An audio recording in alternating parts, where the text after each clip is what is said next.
Ah, fuck. But, I'm watching, guys. Whoa. It's no funny business, see?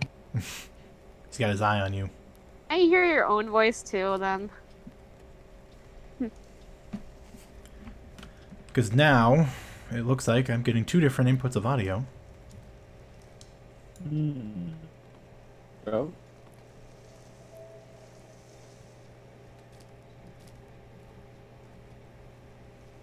How was that? Anybody? I wasn't listening because I I'm thought you still were using waiting. other people help. Mm-hmm. I'm waiting for it to do stuff. Is it playing? Yeah, I started it up. You might have to refresh the stream. Sometimes it gets a little funny. Oh. No, it looks kind of frozen. Well, that's what I'm saying. If you refresh it. I mean, I have tried. I'm probably going to try again. So many problems. Bloody hell. There we go. Wait. Ah, I can hear myself. Hey, can you hear us as well, then? Right, Dyer, say Nice. stuff. What's going on? Oh, There we go, got my it. voice Nice, is it's very done, it's done, it's high-pitched. done. Okay. Everyone's sorted. Hello? Well, Hello? Hello? Yeah, like I said, sometimes you just have to restart the software. Okay. Okay. We did it, everybody. Yay! I'm a professional. I'm not a professional. I'm a professional. Yeah. okay, I'm sending you the secret stuff now. That's appropriate. You know what else is appropriate for us to start playing? I'll send yes, it time. after. I'll send it after because it might appear on screen if you change the window. I'm not sure if you have the window set to.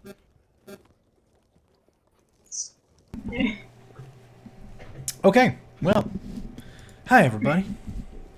Hello. Welcome. Hello.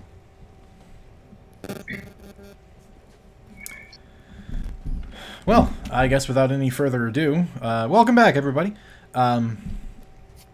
Did somebody think about who was going to do the recap for this week? Ooh. I could do it. Nerds. Who's doing it? I was not prepared for a vocal You go recap. ahead. Maybe someday. They're going to happen Okay. every week. And when you guys are higher level, I'll reward inspiration points for doing them. Alright. It's good to get into the habit now. And don't ever feel ashamed if someone doesn't volunteer and you're the person who does it every week. Nuts to them for not taking the opportunity. You'll do it. And I'm gonna murder the pronunciation of this town that we're in, is what I'm gonna do. Perfect, because I want to hear someone else say it, because I avoided saying it every chance I got last week. Which one? The And one that's why I got it confused with the other town. Okay. Dire Oh, shot? yes. Dire That's shot. how I. So, yeah, or rakes. it's pronounced Or Direjock. Direjock. Yes. It's Direjock. Are you sure? Yeah. It sounds like it needs to be a bit more throaty, like dire jock. There you go. Yeah. You gotta.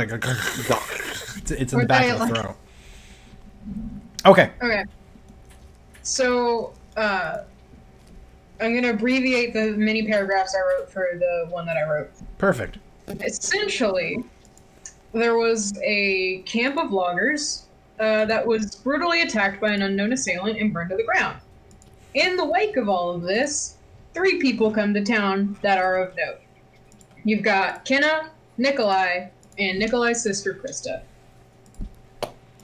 Nikolai and Krista were both nobles sent to sort of investigate and suss out what's going on around here. Kenna is, I don't know if it's metagamey to say this, but I think I can say it, the one responsible for the fire at the logging camp. And upon arriving, nobody really knows what to do, and so Krista sends too many K names. Kenna and Nikolai to go find shelter somewhere where they're not in the public eye, and Krista herself goes to get a drink. Then we meet Mordechai, who's trailing the they're not twins, the siblings, and follows Krista to the bar and initiates a conversation. Krista keeps her cards close to the chest. Mordechai isn't able to get quite what he's looking for, but retreats to drink in peace. And later, when Krista leaves, follows her out of the bar.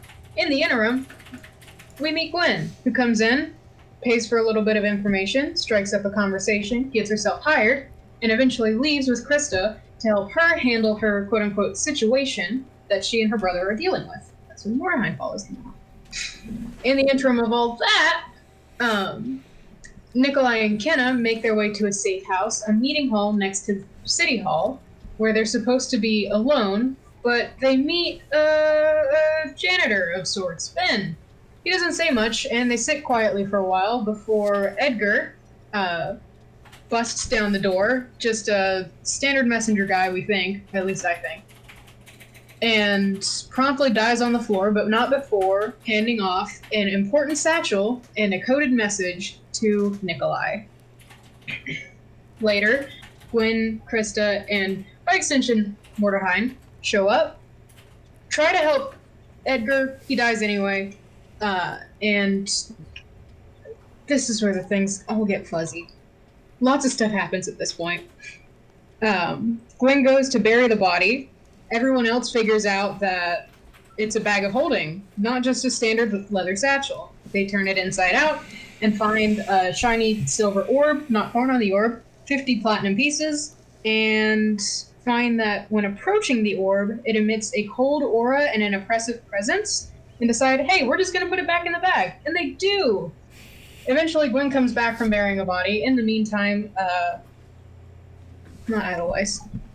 In the meantime, Mordheim tells us a little bit about himself and eliminates a not local, but fairly far-reaching assassins group as the suspects for the people who killed Edgar. Ben is revealed to be not just a janitor, but actually Edelweiss the Forbana, and is looking for Nikolai as well. And what am I missing? A lot. I'm bad at talking. And Krista goes out to get supplies, and then Gwen comes back from burying a body, and everybody decides collectively, hey, it would be good if all of this that we just found out wasn't in a place where people are. Let's go out of town. And then they do, and Krista leaves. She goes to find out what exactly is going on and what this artifact that they've stumbled on is, and maybe get a little bit more into what this plot on Edgar's life is, get a little bit more detail on that. I'm sure I've skipped over most of this because I am nervous and I don't like talking in front of people, I've realized. You mean... Good stuff, though. Good stuff. Yeah, you basically you covered everything, pretty much. Yay, Unless good job, people, Owl. unless someone feels like they have something to add to that.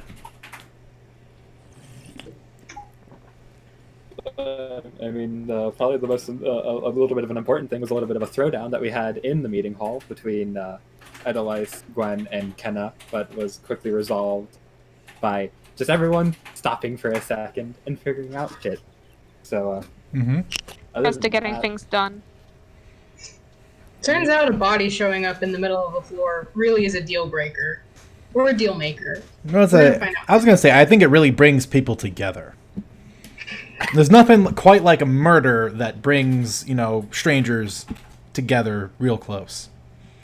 Except that Gwen had to go dispose of the body, but technicality. Got 4 strangers together and it put 1 stranger on the other side of town. Technically 2 if you count the body as a stranger. No, it's an object after they're dead, so nope. And it is after they're dead. D&D, everybody. Okay.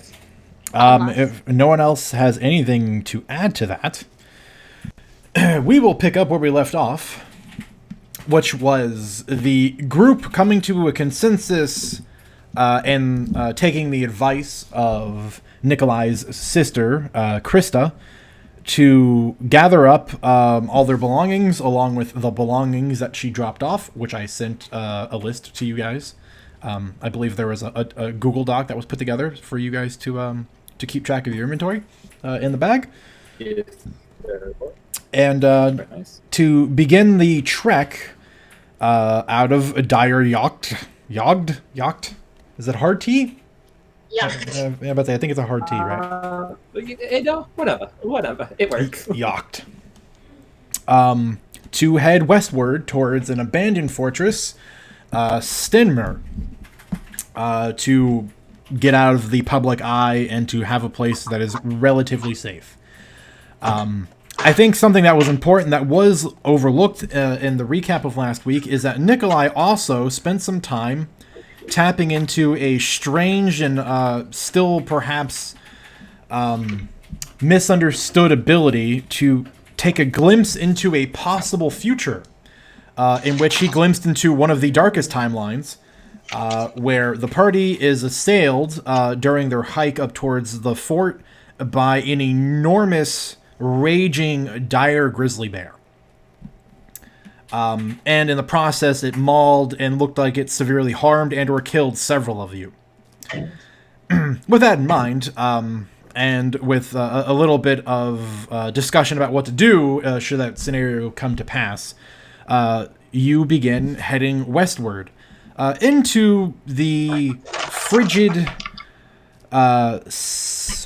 dusk. The frigid dusk, almost turning to night. The sun is pretty much already gone.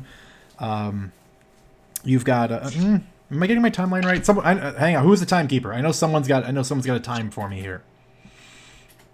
Not it. It was. I think you said it was roughly like 2 to 3 hours until dark. So Yeah, Okay. I do recall that as well. Okay. In which case, it's probably close. It's probably like. I'm gonna go with 2:30. In which case, you guys have about an hour and a half of light left.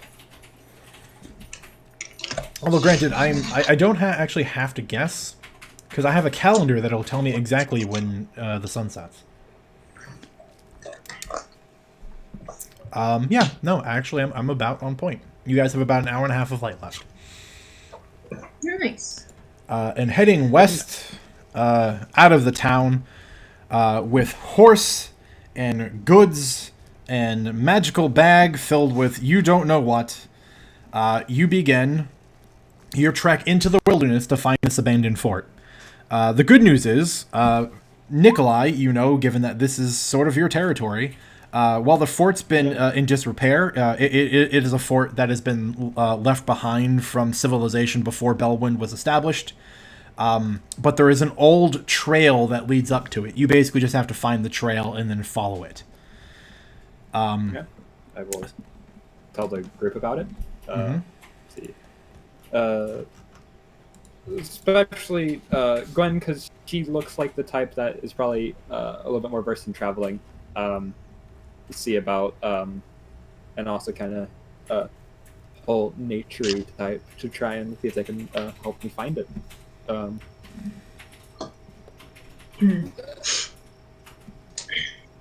About how far off from the main road is the trail? It's really not anymore. The trail is about 3 centuries old. The town probably doesn't even know of its existence anymore. So you basically would have to go find the start of the old trail. You just know that the old trail exists. You don't know where it is, other than the fact that the fort is west of you, so it's got to be somewhere nearby. Basically, if you'd like, you can, you and one other party member who are so inclined can make a survival check to see if you can find the first signs of where this trail is. I'd like to do that. Who else would like to participate in the finding of the trail? I can help. Okay. Okay. Yeah. I would like to, for one, ask exactly kind of where we're at, how far out of town we are. Not very far yet. You've maybe only been walking for about 10-20 minutes. Okay. And Nikolai, how far is this fort supposed to be? Nikolai, make me a history check. Oh, yeah. History check? Yeah, because your sister was the one that really knew about this place. Let's see. Oh, wow. Okay. You too have read about this place. Matter of fact, due to your journaling habit, you've actually found a journal of an individual that spent time exploring the fort before it sort of fell into disrepair. It's about 7 hours out of town from here. Okay. Yeah, I will relay that. About 7 hours out of town. It's honestly not that far.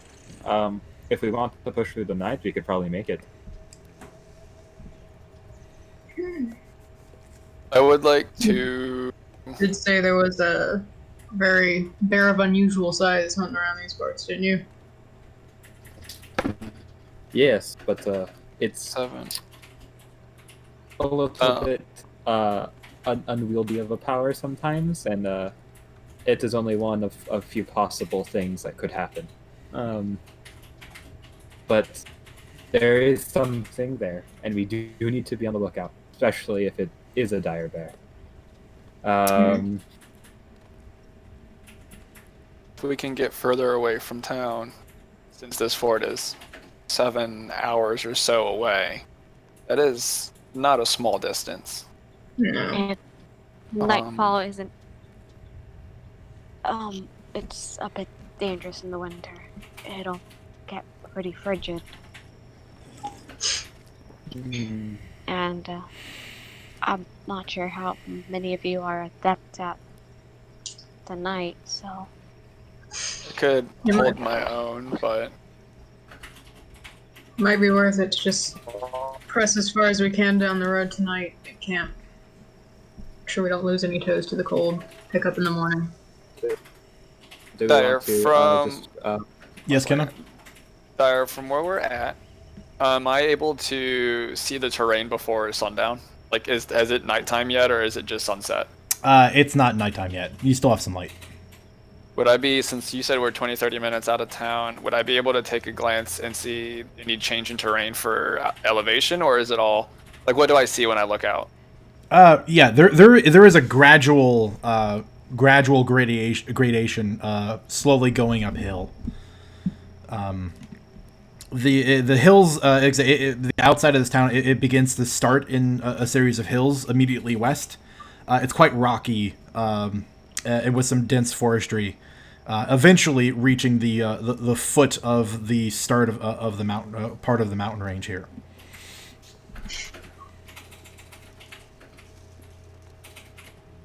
Okay. Kenna's just gonna look to Nikolai and Gwen. We want to push until sundown. It'd be best to head off of the road and into the trees. It'd provide more cover from winter winds and prying eyes. I agree. Yeah. Fair enough.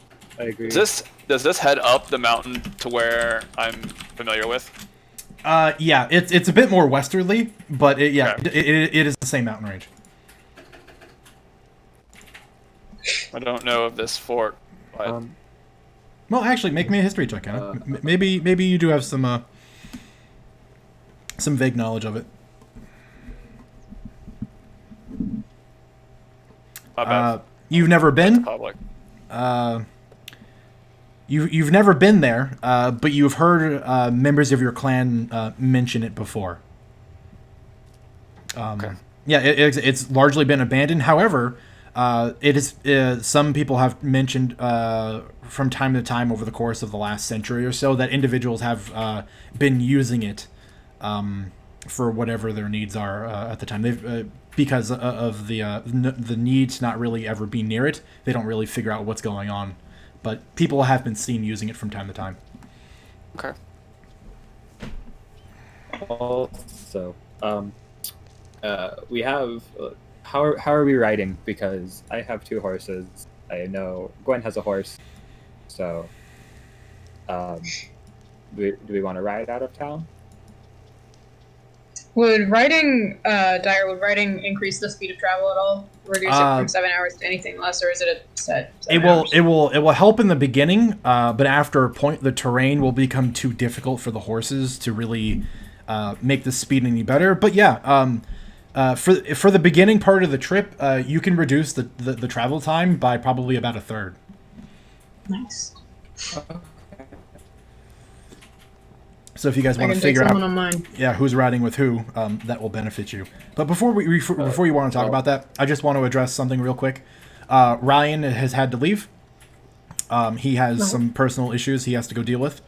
For the sake of ease, for now, Mortar, Hein, and Portia are going to stay behind in the town. He's going to go run an important errand for that he has to do before being able to commit to following you guys. But he will catch up with you later. Right. Nikolai is going to be riding his own horse. He would probably Kenna, do you mind riding with me? I feel like you might have a good eye about you. I can do that as long as your horse can support me. Well, Out of character, that is a serious question for Dyer It to think really about. is. I'm Because seeing I Dyer's think face. I know. with Kenna's gear and her size, she's a little under 700 pounds. Oh no. You're gonna need a draft horse for that. You Yeah, can actually- have the other horse, and we'll just smash in a wagon. About the Sorry, a draft horse would be a little under 600. My bad. good. Well, let's figure something out real quick. Let me just crunch the math on how much a riding horse can carry. So we're just gonna have to Yeah. keep the slow pace. No. The joke's about the jet. A riding horse cannot support Kenna as it stands. Okay. You can support a we're- riding horse. Even by herself. Like Yeah, even by herself. even by herself, a riding horse couldn't do it. You would need then a draft sick. horse, Yeah. or a war horse. Huh. Yeah, riding horses are not muscly; they're meant for speed. Indeed. Yeah. Okay, so back Well, to the 7 hours. Get back to 7. I mean, that's okay. It's not that far, and but it's good to have them have them walk with us, just in case we need to get up and go. Emergencies only. Plus, Nikolai will still get on his horse because it gives a good vantage point. Yeah, Nikolai will Wow. never eschew a little bit of extra height. If you have an extra horse, then I guess Yeah. Edelweiss will be on it. So then Yeah. Now we can all pretend to be taller than Kenna. Are you though on a horse? I think on a horse I am. I think on a horse, most of you are We're now gonna need a eye level 7. with Kenna. Gwen would need Yeah. 17.3 Like, oh. hands, which is 6, no, it's 5'11". Such a I specific did the math on this when I was drawing that horse. I did the math. farm folk. Horse folk. horse girls. Exactly. So, But yeah, so I have a question about the road. Mm-hmm. Does it leads over these hills and then it leads up into the forest? Hypothetically speaking, if you could find it, yes.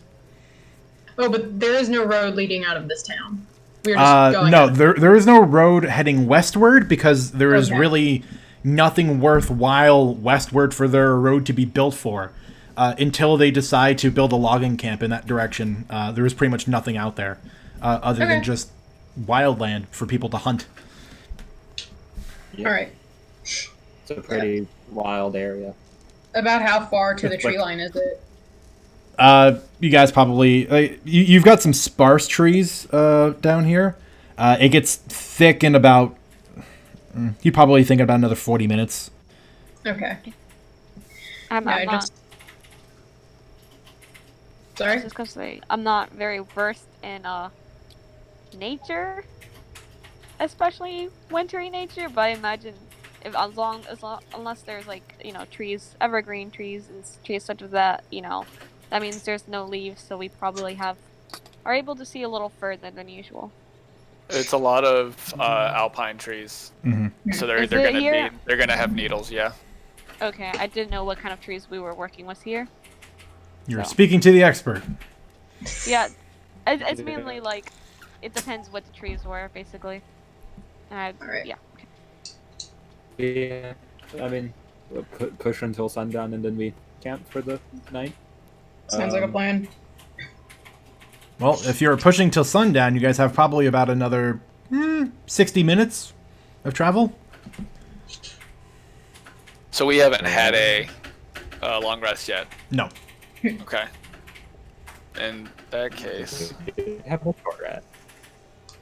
yeah. Oof. Hmm. Still have. Okay.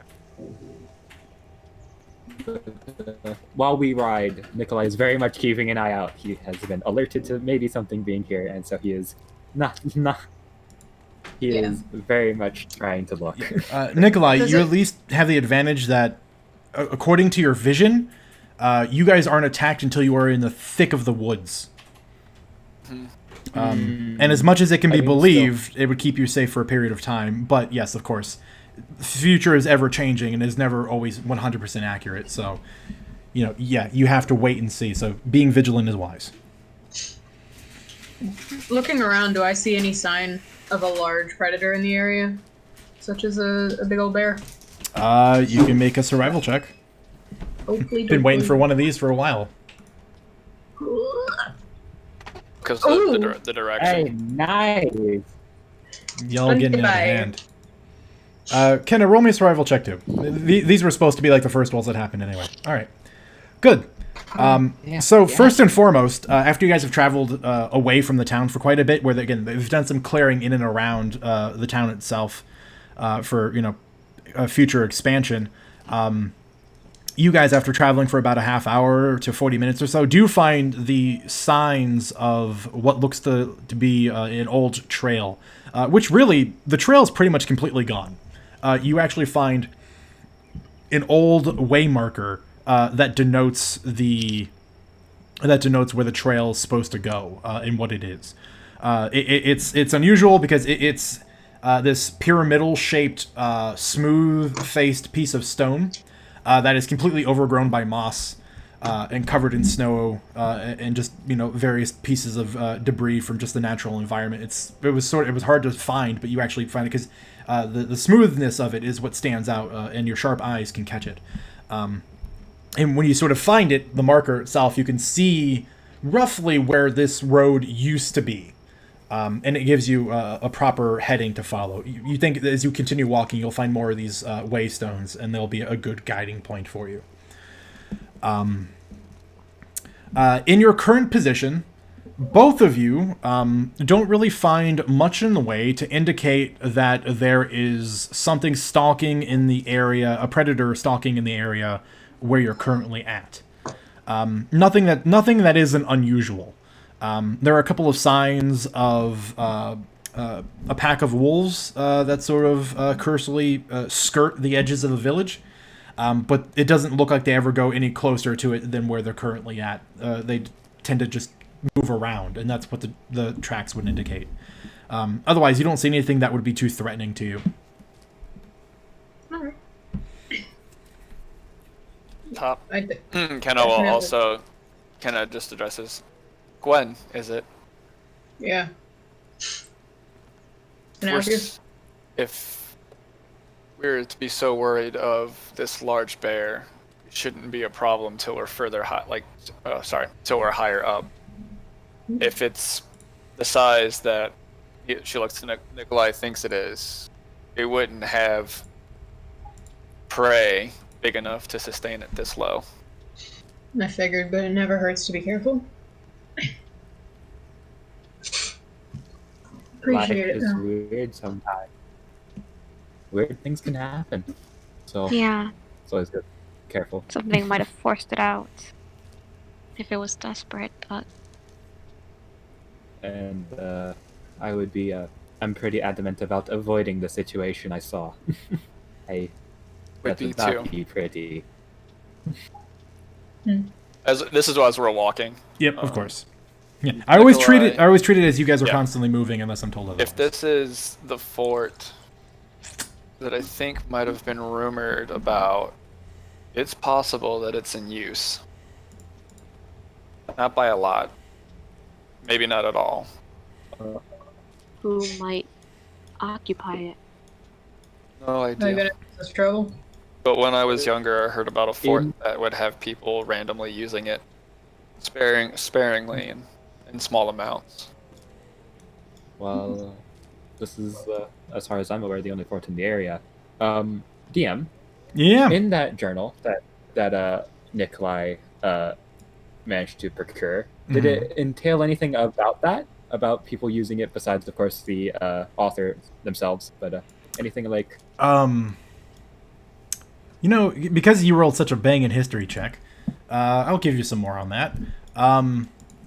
It did mention that according to the author of that journal, when they first arrived to investigate the fort and the purposes of it, there were signs that people had been using it for a period of time.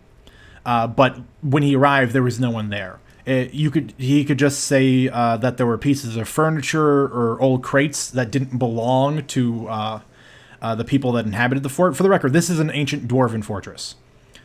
It was here before Belwyn was established, when this sort of stretch of land was kind of free game for the 4 neighboring kingdoms of the Elder races here. And the dwarves set up a fort here to essentially help if people landed on the peninsula and wanted to invade. They set up a fort here to prevent it. That's what this was one of the outposts that would sort of give the early warning signal. And a lot of the furniture and belongings that he found here weren't dwarven. They looked relatively modern and were probably brought in by people that were using it. However, he never found any signs of any recent activity. Except, so, and this is a tidbit I'll give you, is that he was also convinced that there was another level to the fort that he never discovered, and that's what he was so interested in. He was looking details a decent amount of it, in that he was almost completely assured of himself that there was either tunnels that led deeper into the mountain, or there was a second level below the surface level fort itself. But he never found access to it. Interesting. And I don't know if the history check would extend this far, but did the journal mention what type of equipment it was? Was it like just people camping out using it as shelter, or was it like there was no leftover equipment? It was, again, a couple of tables and chairs. Like, people had been using it to just sort of camp out for a bit. Like, they made rooms comfortable for themselves. And then there was just some empty crates that had been like pried open, and whatever they transported, but there was nothing identifying about them that he could recognize or really attach to anybody. And his whole time investigating, no one ever came by and disrupted his search. However, the journal, the thing that's misleading about that statement is the fact that the journal never finishes. The journal was incomplete. It was basically during a report of one of his various searches. That was the last entry.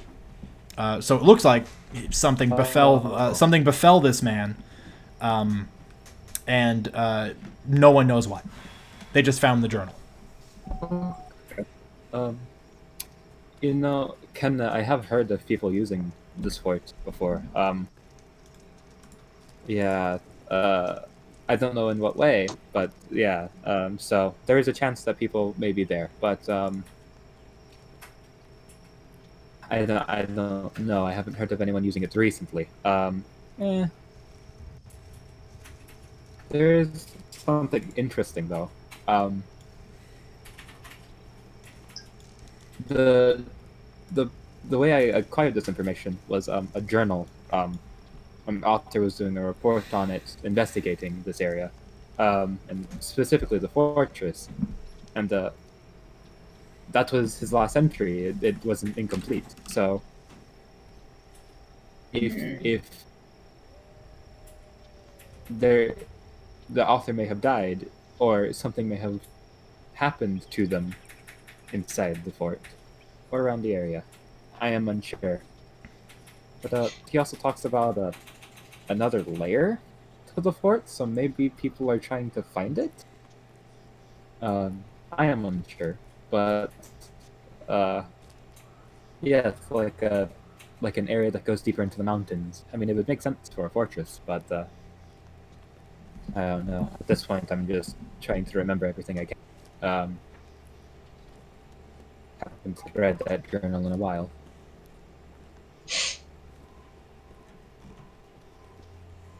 You understood. Any information we can get is going to be helpful in the long run. We should keep alert the entire time if we must.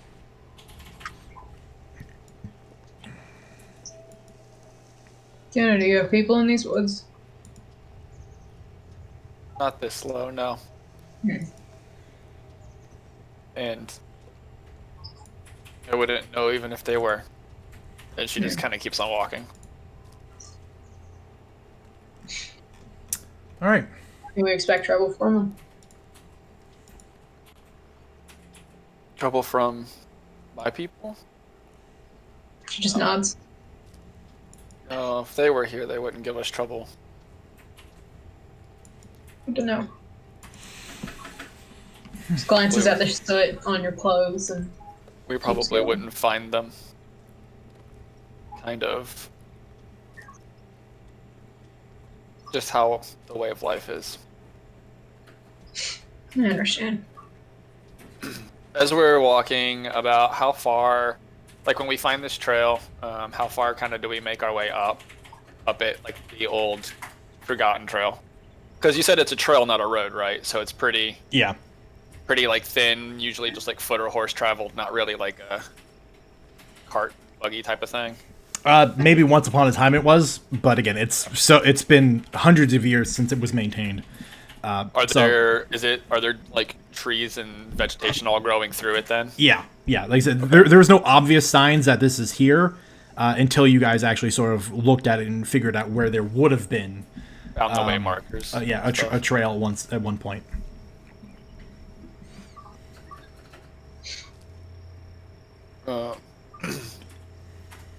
Edelweiss, was it? You need me? Yes. She's like, so right now, is it snowing, right? There's snow on the ground? Yep. So Kenna's not wearing winter clothes, and she's visibly just comfortable, and she's asking, she's not looking at you, she's still walking, but she calls out, how do you fare in this weather? And Nikolai and Gwen, she kind of like, and the two of you too. I'm fine. Not too bad here, truthfully. I mean, as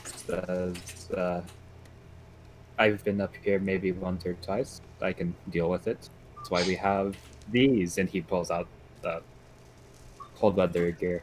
That's all we really need right now. For travel, at least. I assume you want to push further past dusk, then? It's a little, but we should leave this trail behind. Why do you say that? No, a path of least resistance is going to be used by all manners of creatures. It may be more difficult for us to pass, but it's also less likely to find another animal as well. You're confident in your She goes think of it as adds a little time, but the more direct route could be the safer route. Well, we don't know quite where we're going, do we? Though we know where we're going. General idea. It's just, well, yeah. But I do agree with Kenna. It makes sense. The animals have been seen to do that, so why not? Yeah. Of course. Sorry, go ahead.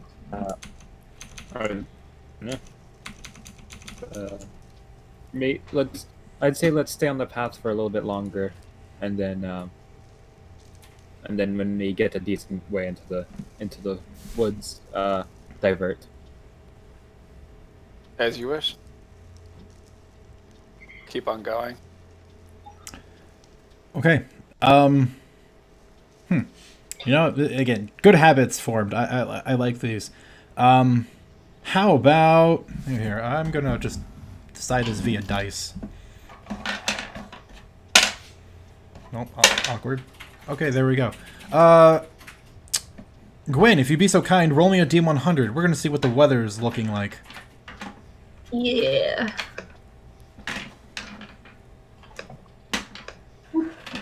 48. The weather is unforgivably average, which is to say you're pretty much at one of the highest points of winter, so it is very cold. It is snowing, but not so much so that it is a danger to you or anyone in the party. You all have cold weather gear, and for those of you that don't, you are well acclimated to these sorts of things.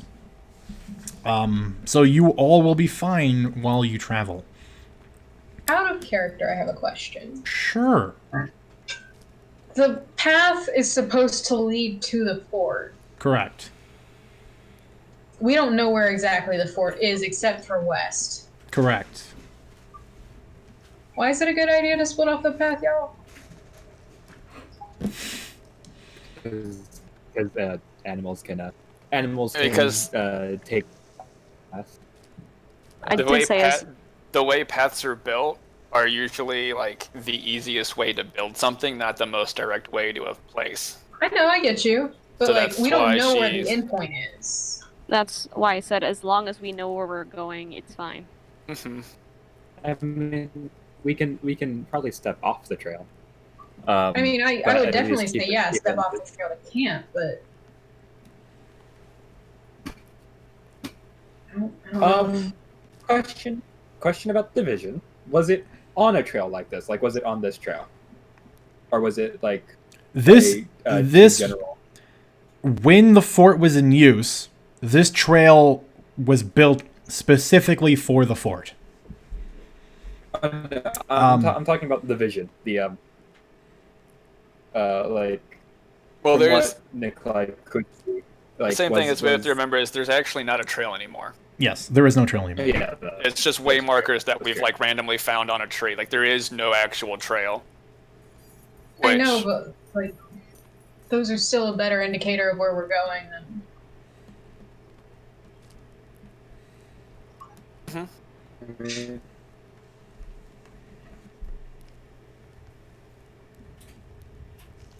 That's alright. Was it roughly how big was the fortress? Was it like when you turn a bend, you really can't miss it? It's like that large, or is it It's like, pretty hard to miss. within the mountain? It's pretty hard to miss. It's like I said, it is built into the mountain, but it is not encased by the mountain. If that makes sense. I think it does. Yeah, the rear of the fortress butts up against it, and they carved a bit out of the mountain to accommodate the fort. Granted, given how old it is, they might have actually just carved the entire thing out of the mountainside and then, cut back enough of the stone to make it feasible. That's a whole other question to ask yourselves if you get there.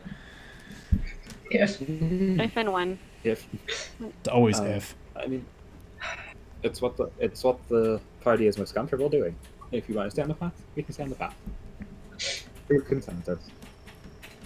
Although I'd say probably stepping off the path, but at least keeping it in view, gives us a little bit of that hidden edge.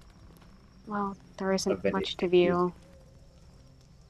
Yeah, really not. There is. It's true.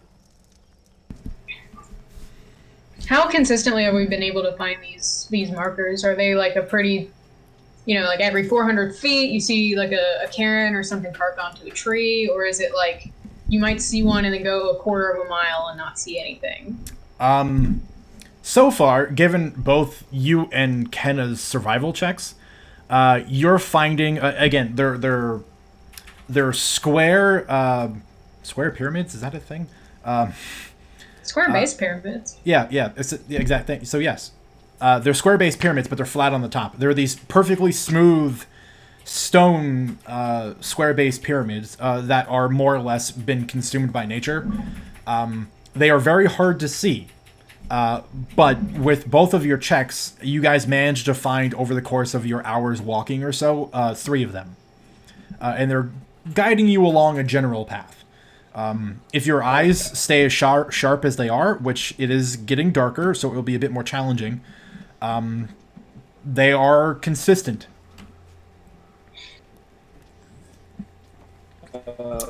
And you did say they are along a general path. Is it like could be, for example, if like we were plotting a road, do they bend a lot, or is it more of a straight line? Like it is as straight of a line as is feasibly possible. Okay. But occasionally, depending upon the terrain, it'll suddenly veer a hard left or right and then cut up a hill, and then cut back. Yeah, it'll switch back for a brief instance on the road, and then it'll try to go back to its straight position. So that's a great question, and I will reward you with that, with the knowledge of the fact that if you think you try to follow to the best of your ability that straight line, it'll probably take you straight to the 4. That is exactly what I was looking for. Thank you. Which I was means thinking about something like which that. means but you do a thing called trail cutting, which is you don't follow switchbacks. You just keep going straight. Yeah. I think that was what you were And- meaning, right? You just take the most direct route instead of trying to follow every little bit of path that we can try and find. Yeah. Especially something as hard to see as this, you know? And It especially saves time and Especially out of character, I've done it, and it is a lot harder to do when you go up an incline, but it is also like a lot more direct to the path, like to the point. I'm just Also- saying, I wouldn't put it past Dire to make us roll, and like if we didn't roll high enough, we just overshoot the entire fortress. I mean, I mean, you that's guys. fine, but that's also It's- meta, so like Kenna just Yeah. knows if you just go one direction, you'll eventually find your spot. All right. Hard to miss. And if it's by a mountain, then it shouldn't be like. Well, like you guys are We don't have to you guys do are currently that. being like shadowed by mountains. They're just huge mountains in the distance that are impossible to miss. It's basically carved into the base of the mountain. So you guys think as long as you get to the base of the mountain range, and then if for some reason you don't find it, go north or south, you eventually find it. All right. It's the good old maze. It's the maze trick. Just keep the wall on the right, and you'll figure it out eventually.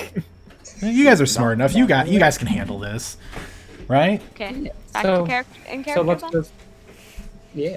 So let's just go straight. I feel like we can handle it. Be faster, at least. You also have the advantage Save of a little bit.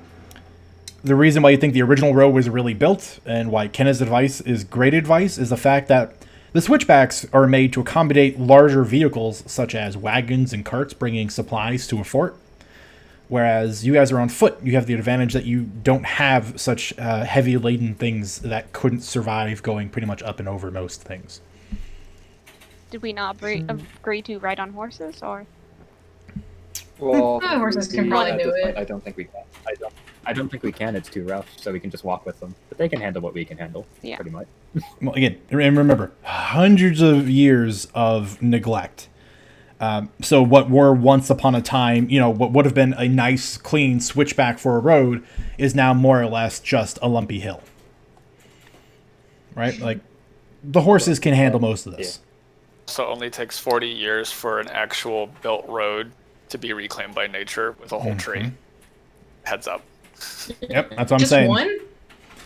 Well, like, I have found a Forest Service road out of character. This is kind of why. Was a full road. Took 40 years, whole trees growing out of it. No road anymore. Nice. So Good for them. try to imagine 300 years. There's basically almost nothing left. Just the stone, just the stone markers survived. Yeah, that's what I It's am why assuming it's by so now. hard to see. It's honestly amazing that they survived. And What even do you if there want? was, like, Dwarven stone- architecture. Even if there was Yeah. stone, snow would be covering it, Yeah. and Gwen, probably can you see in dirt the from dark? all the years.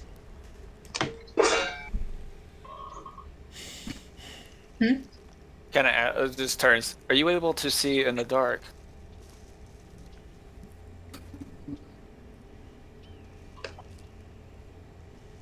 I'm not.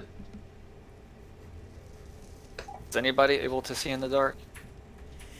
I can see pretty well, actually. Okay.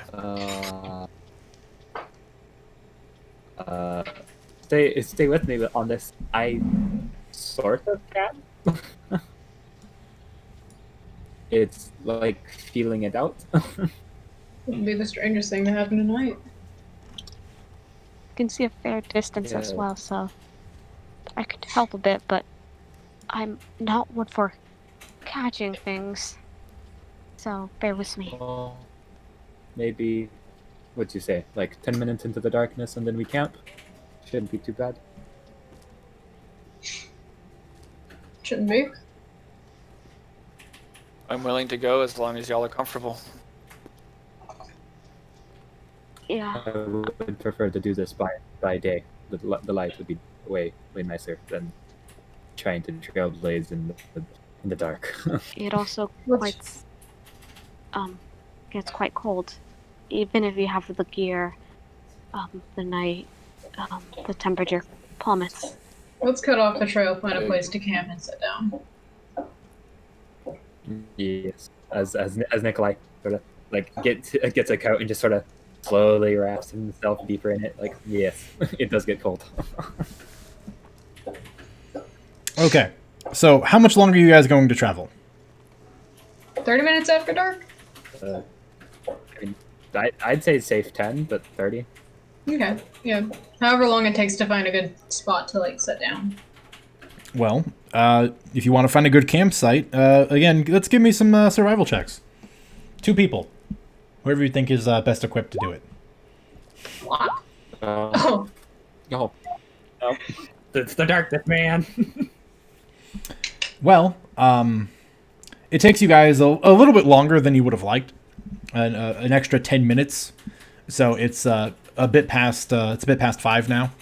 But Kenna, with a little bit of time, you managed to find a good spot with a flat enough area to accommodate a couple of tents, with some modest tree cover that will help deal with if any winds kick up.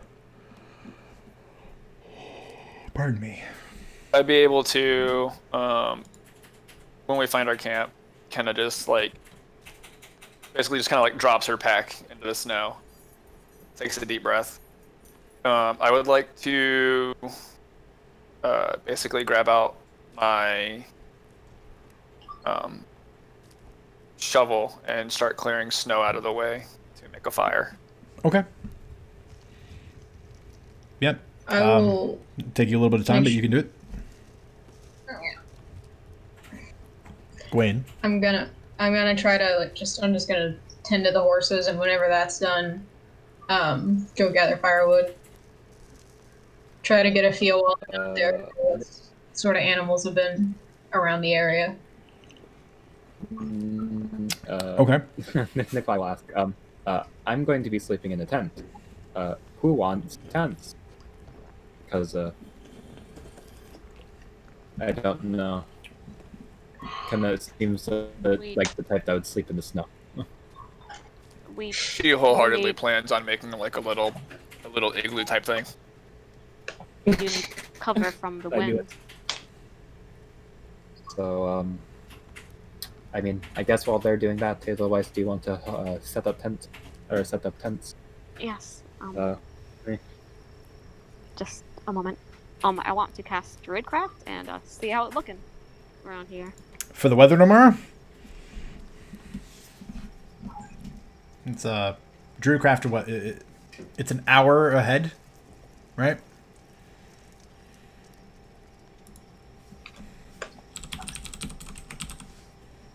I think it's 24 hours. I think it predicts the weather for the whole day. Yep, for the next 24 hours. Okay, well, It's not very specific. Yeah, it gives you a little, Jeez. like one of those, news weathermen, like forecast little icons. Edelweiss, give me a D100 roll. It's gonna be wet. Yeah. It gonna be wet. It's raining. It's hot.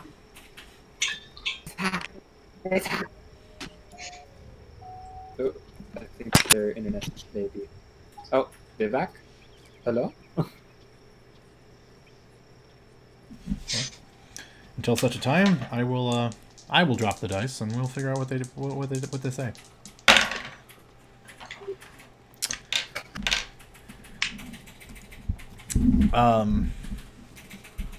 Edelweiss's Druidcraft spell reveals that you basically see a small orb covered in light gray clouds,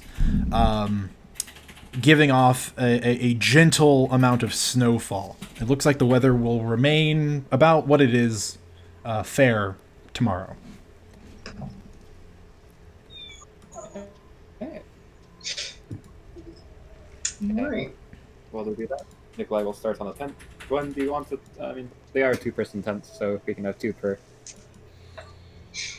Fine by me. Do you want your own, or do you want to sleep with someone? Um, doesn't really matter to me. Okay.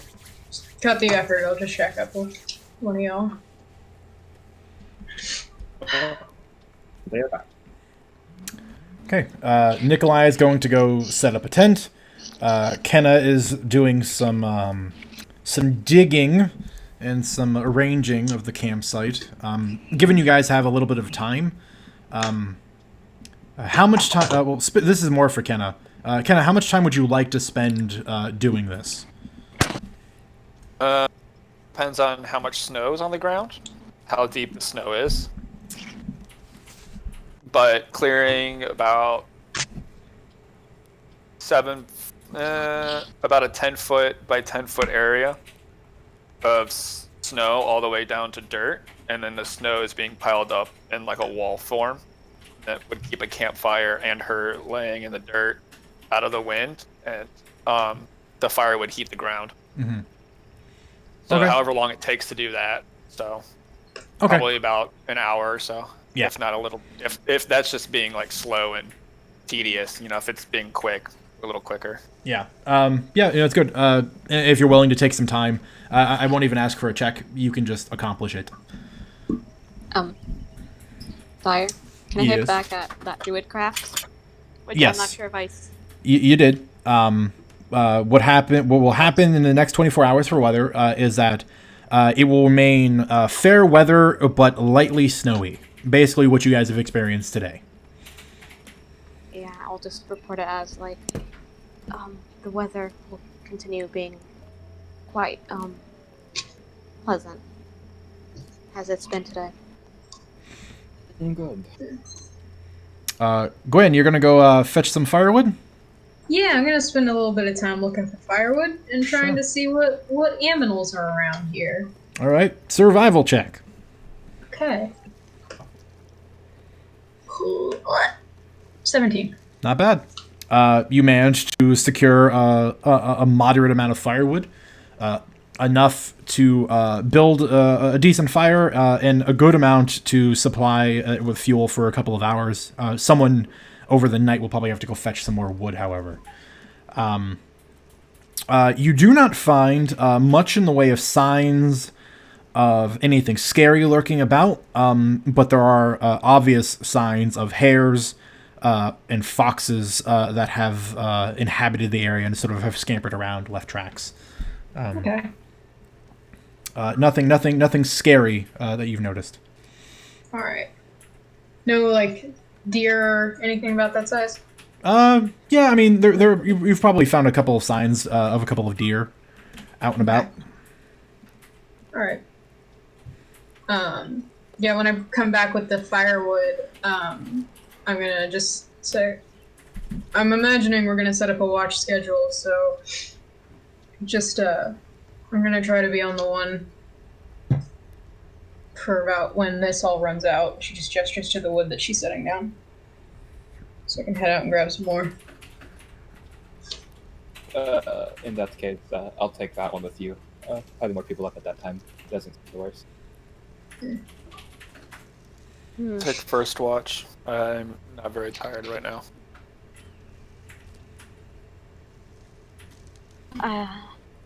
What? Haven't spent so much time in the snow, but when does it get most cold? I think I can bear it a bit. We'll get its coldest Closer to midnight, right? later than that. It's the highest point of the moon. I'll just take Yeah, that earlier, watch then. earlier in the morning. Really early. Yeah, It's like towards the I'm end of assuming actual because, night is like- the coldest. Yeah. You would think, but then you think about like, oh well, there hasn't been sun even longer when that happens. So Mhm. Yeah. I'll take One of the coldest watch. one of the last watches will be the coldest.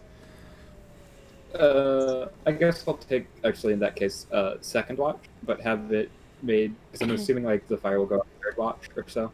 Yeah. So Yeah. that You'll when- the wood will the wood will have more or less run out by the end of second. So at the start of third, whoever takes third will probably have to go gather more firewood. I'll do it. Okay. And yeah, can Nick, in that case, Nikolai will stay up just a little bit longer to help Gwen get more firewood, or watch the camp while she goes out, and then when she comes back, he'll go to sleep. Okay. That'll be the end of his We'll watch. worry about that when we get there. So you've got firewood gathered for a fire. Nikolai set up a tent, a 2-person tent, of which there are several available for those interested. What other preparations are you guys doing before you bunk down? Oh wait, I just want to say in character, but if you do think you hear something and you can't see, you can wake me up a bit and I'll see if I can see anything from afar. Just in case. Good to know. Thank Good you. to know. Does anyone want another tent? Because there are 4 people, so 2 tents. Although You're watching as Kenna Kenna seems basically to has be- built a small shelter for themselves. if not, I'll take one by myself if you guys don't mind. And Fair I'll enough. set you guys up on the. And he will set up another one for Idolize and Gwen if they want. Yeah, I think it's best if I stay with someone. Good to know. It's the first time Gwen slept in a tent in a minute. With someone else, no less. Yeah. It's pretty important out in this weather. Otherwise, sleeping without any sort of preparation basically just results in not sleeping. Yeah. Or worse. Okay. If those are your preparations for the evening, let us go about getting the watch out of the way. So, first watch sounds like it was being handled by Kenna. So we will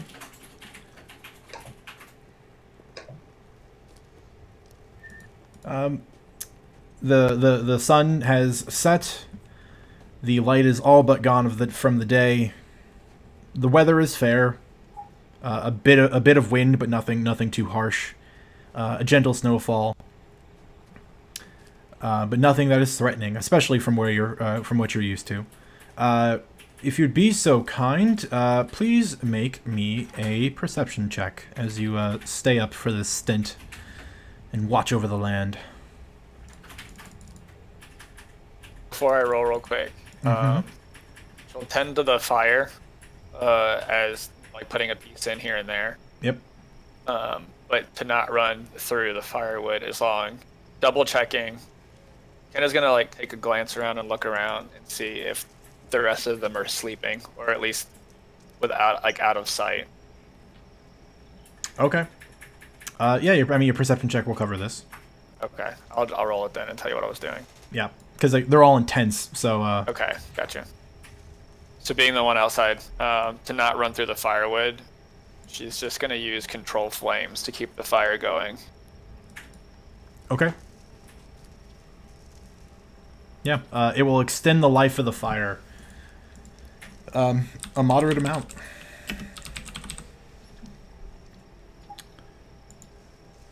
If the other party members are diligent in their feeding the fire responsibly, they could probably actually survive the rest of the watch without having to fetch more wood. Alright. The flame kind of like gets to about half height and like dimmers down. She just kind of like waves her fingers like gently over, and the flame will come back up to normal size, just to prolong the extra wood. Mm-hmm. Kenna, while you're sitting up and watching over the fire, sort of playing with it in only a way that you can, you notice just out of the corner of your eye the sounds of movement. You instinctively sort of snap to, unsure of what it might be, but when you finally glance over, there's a moment where your eyes catch a bit of the snow, and you're not sure what you're seeing, but then you begin to see the small pieces of movement, and there's a family of foxes that are currently kind of just skittering by, They stop, and when you look at them, you both sort of have that moment where you just both look at each other, and then the foxes kind of keep moving. I just speak to them, not pointedly, but just in general. Just no harm here. Stay warm if you must, like almost invitingly, and just won't move. I do have low light vision. Right. Yeah. So. The fire and that low light vision is the reason why you noticed them at all. Yeah. I was just making sure. I just Yeah. pointedly. And then she just keeps on hanging out and listening. The rest of the watch goes by uneventfully, other than the little visit from the family of foxes. 2 hours just sort of cruises by without too much worry. Just you and the sounds of nature. I don't hear any howls or I don't hear any loud distant noises like elk or moose or wolves or anything. Nothing. Okay. Just kind of like chirping birds randomly and sound of okay. Nikolai was next, I think. Yep. Yeah. So Kenna just kind of like puts 2 pieces of firewood on, since she's going to be going to bed, and then kind of stands up and taps on Nikolai's tent. Oh, it's your turn. Okay. She'll go and sleep. lay down on her bedroll with her, the fur cloak over her as a blanket. Not fully going to sleep right away, but the bedroll is right by the fire, so. Right. All right, Nikolai. Nikolai will exit his tent, sort of rubbing his eyes a little bit. He'll sit down by the fire, enjoying its warmth. Foxes nearby, but they're no harm. So don't view them as a threat. No. And he'll close his eyes, and you'll sort of see as he closes his eyes that snow on a few branches and with some trees nearby sort of shake loose. And you see him just peacefully just sitting by the fire with his eyes closed.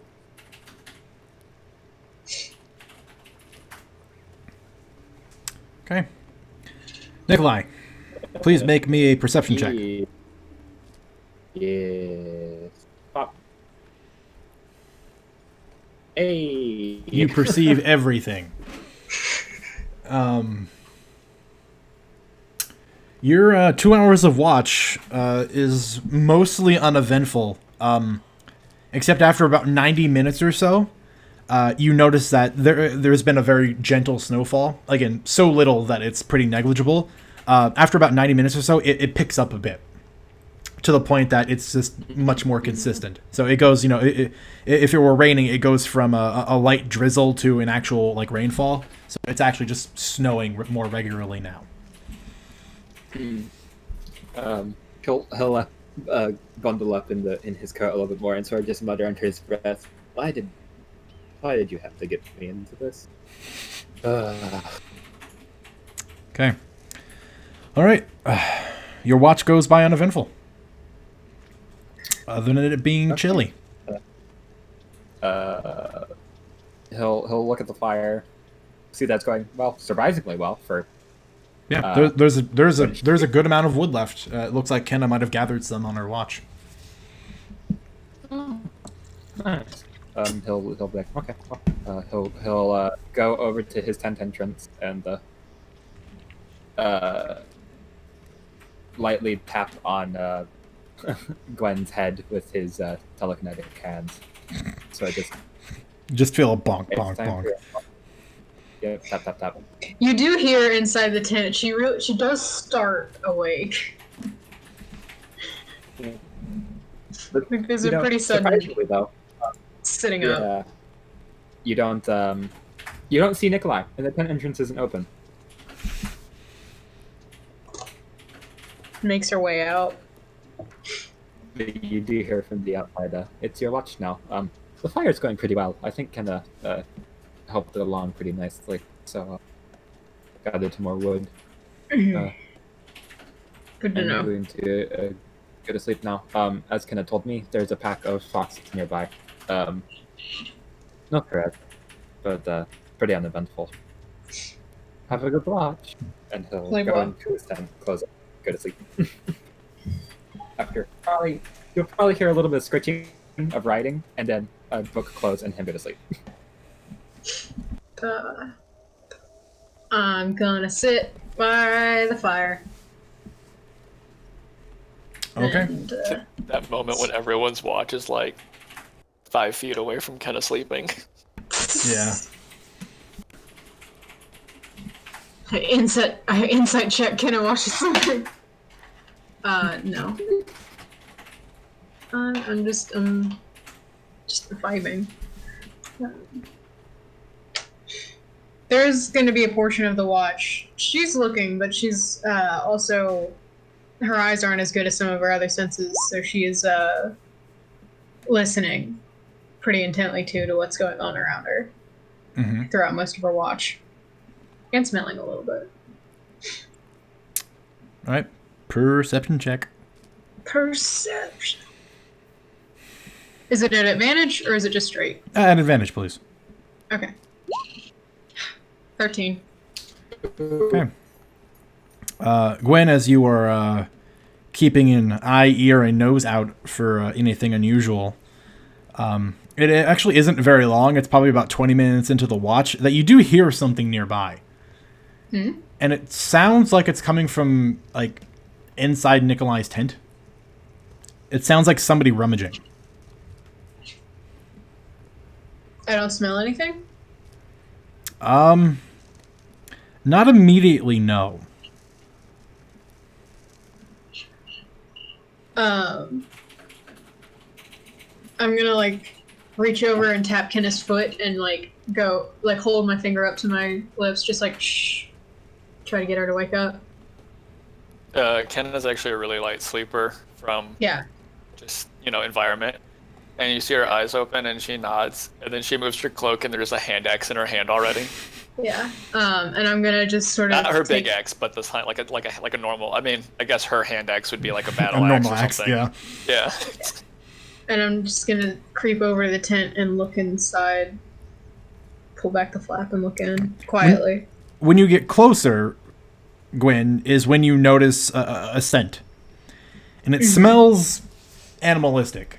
It smells like a creature of some kind. And when you peel back just enough of the tent to look inside, all you see is this slightly chonky, stripe-tailed creature headfirst inside the satchel that Nikolai has.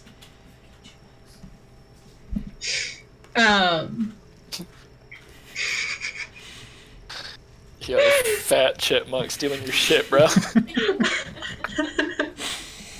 How is it? How small is it? Not How big that is it? it's not that small. It's like It's a about fat- yay it's wide. A fat raccoon. He got a raccoon. Chonk. I'm gonna reach out and I'm gonna just grab it. I've got pretty hefty gloves on, so I'm not too scared of being bitten. Okay. Just gonna pick it up. Yeah.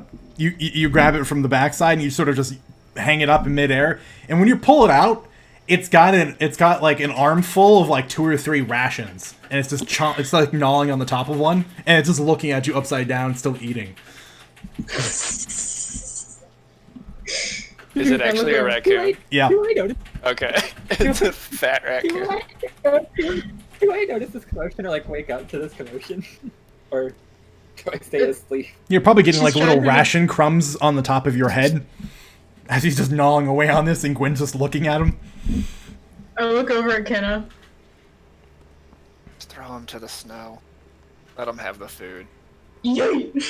No, I don't eat the raccoon.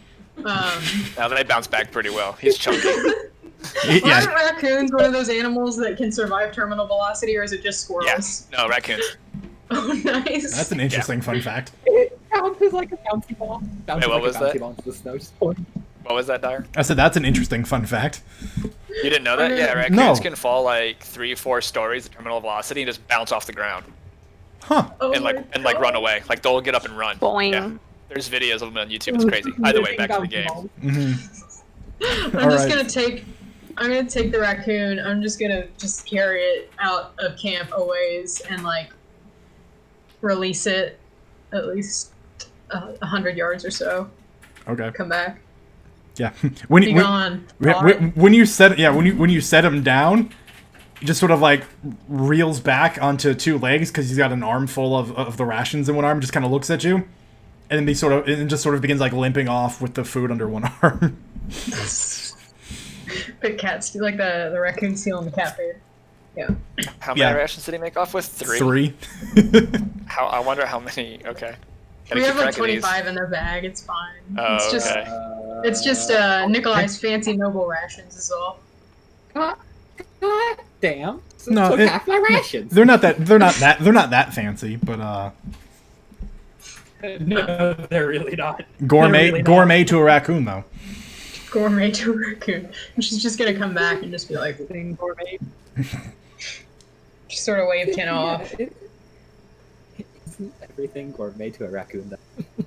True, actually. Anything that's not garbage. Even then. Okay. Kenna lays back down, thinking that not sleeping with the hand axe is gonna be okay, and she'll just tuck that underneath her bag out of the snow and just cover it back up and try to close her eyes. Yep. No problem whatsoever. Gwen, the remainder of your watch goes by uneventfully. Alright. Okay, about what time is it? Well, let me do some quick maths. That was watch 3. At the end of that, it's getting close to midnight. So we still got a couple hours before sunrise. Yes. Okay. I'm gonna wake up Idolize. More than a couple hours. Yeah, you have a long. You've got a long time before you see sun. You're in the time of the year where there's long nights. Again, Moving before sunrise. yeah. Please reference the calendar. It literally has a day and night cycle. Oh yeah. I'm gonna wake up Idolize, and as they're sort of getting up to take their spot, she's gonna like stretch and sort of pop her back a little bit and just like, it's getting close to midnight. I've gotta go hold a vigil. And just sort of like, she's got a holy symbol somewhere on her. I don't know what it looks like quite exactly, but I have to step out for a minute. I'll be back. All right. Do Return if you hear anything. I won't go for it. And yeah, and if you need, just shout and I'll be around. But once Idolize is settled, she's just going to head out away from camp, a ways, probably a little bit in the same direction as she took the raccoon, just 'cause she knows what's in that direction. Yeah. And try to find like a little like nook or hollow or like cranny to sort of stash like her gear, like her coat and like anything that she might have carried off with her, Okay. like her, just to make sure it'll be safe. Doable. And this is several hundred feet out from camp at this point. And she's going to go a little bit further from that, and transform. Into what?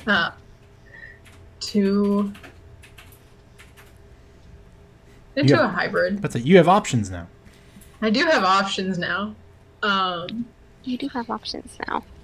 There are options now. I'm going to transform into a hybrid. Okay. Sorry, I'm trying not to be immature and make a joke about it. So Do it. nope.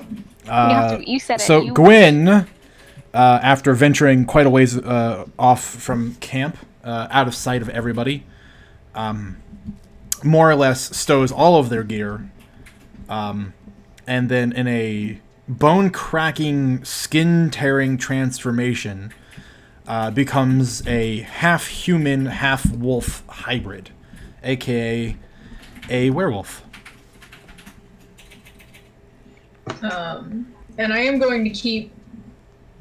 I imagine I don't know. I'm going to keep a distance from camp that they won't be able to hear me, or otherwise won't be able to hear me moving around. But that if anything happens and they need me, I will be able to hear them. You've got keen enough senses. Yeah. And I'm gonna do a little bit of hunting. All right. I'm looking for something big and mean. Give me a survival check. Let's see what you can drum up. Alright. Ah, fuck, titties. I'm sorry. It's not bad. That's doable. Let's see what you might get.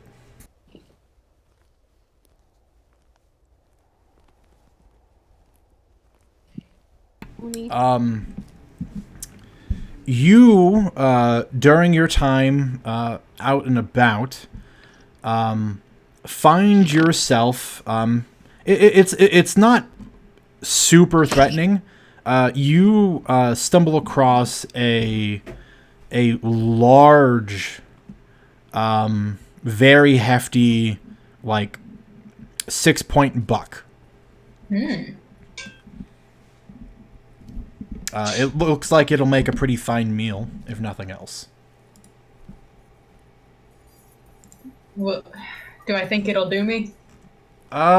You haven't found anything else or evidence of anything else. You think you've got to settle. And again, it looks like a creature that's probably going to put up a bit of a fight. To level out the score maybe a little bit, I'll just move on down to wolf. Okay. Throw my weight around. Okay. Again, for the sake of brevity, we're not gonna run the deer versus wolf fight. You are a powerful being, and this is, albeit a powerful deer, still no match for you, ultimately. So, in what is about a very rapid 30 seconds of chase, and then catch and drag, and then lots of gruesome tearing. You are able to successfully kill this buck. Okay. Am I any worse off for it? You are not any worse off for it. Well, I guess. In what regard are we considering worse at this point? Well, I'm not dead, so that's pretty cool. Am I hurt at all? Did it? No. Okay. Its horns. Its antlers, despite its horns. Its antlers, despite its best efforts, couldn't do a damn thing to you. Okay. And I will have my fill of this deer. And take a couple bones from it once I've done that, and also both its antlers, and then start making my way back. Okay. But before I do that, I'm gonna just howl and try to draw in attention from other wolves, maybe, to not let all of it go to waste, because I don't think I can eat all of it. Yeah. No. You would gorge yourself and probably make yourself sick later if you did. Which isn't unlike dogs to do, but yeah, fair. Make me a Constitution check. Let's see for eating. No, for your bellow, for your howl. Let's see how well that carries. It carries well. You hear a small chorus of howls off in the distance. Good to know. Good to know. Does any of that wake me up? Well, that's a great question. Edelweiss, You're on watch. Fuck. Sorry, trying to unmute. I am on watch. Perception. Excellent. Yes, please make me a perception check. Come on, dark vision. Gonna be good. In general. All right. Oh, Not terrible. Related to GM. It's 14, by the way, guys. Yeah, I'm sorry. it's not terrible. Things are uneventful around the campsite, but after about 45 minutes or so, is when you hear this relatively long wolf's howl in the distance. It's a little ways off. Not a direct threat to you by any that you don't think. And then shortly after, pretty distant by comparison, are a couple of other wolves that answer the howl. Yeah, I'll just keep high alert and also note that Gwen's been gone for a bit. Yep. In very cold weather. Yep. But I'm just gonna stay here. Okay. And oh, by the way, not that close to Kenna. I can keep myself warm with my stuff and not be super close to the now very small fire. Or I don't know how much longer it's there. I mean, if you're not near it, it's not being fed. It'll fizzle out. I mean, okay, I would try to like beat it, but I wouldn't be super close to Kenna. The fire will survive for the most of the last watch, with the exception of probably the last half hour or so, where it'll start just going down to embers. When does one come back? That's a great question, Gwen. Hi. So you went and did a thing. You've got some trophies with you, and you go back to your belongings.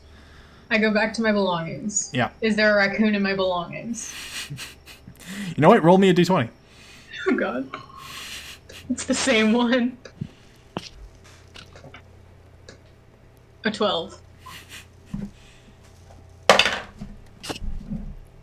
Don't mind me. I'm just gonna go check something real quick. No, the raccoon.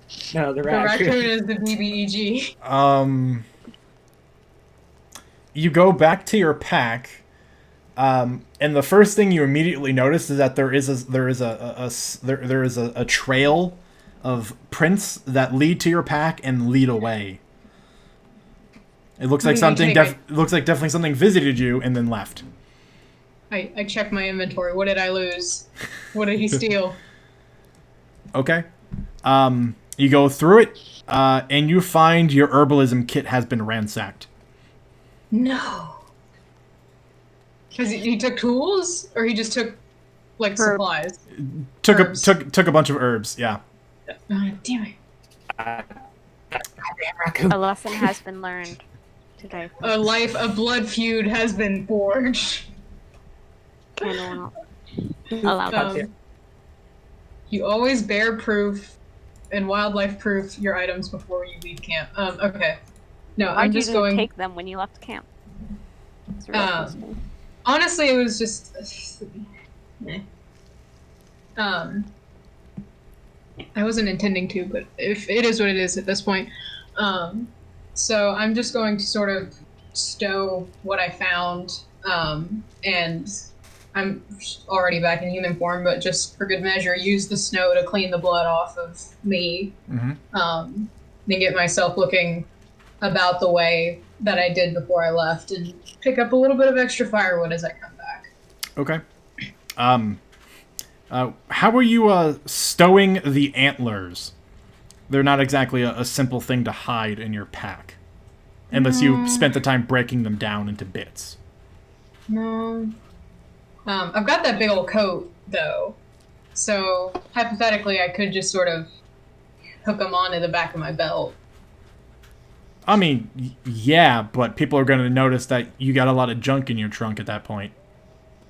Like, I'm just saying, like, you can't really hide the fact that you have two relatively impressive sets of antlers. Like, Yeah. And they do look broken off. I'm assuming.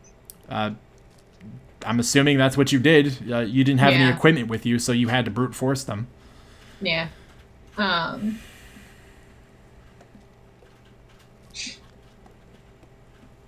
Yeah, you know what? I just won't make an effort to hide them. Okay. You're going to come back with a pair of antlers. Okay. Tucked under my arm with some firewood. Sure. I know. 12 points total. You come back. Edelweiss, you see Gwen trudging back through the snow. Firewood under one arm, with a set of deer antlers under the other. Yeah, that is what is before you. How is it even safe to hunt this late at night? I wasn't hunting. I found them.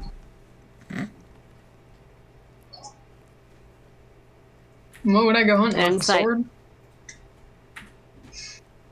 Roll. Insight check that. I'm sorry. Versus Sure. deception? Yep. You're trying to hide it. Oh my god, I keep rolling.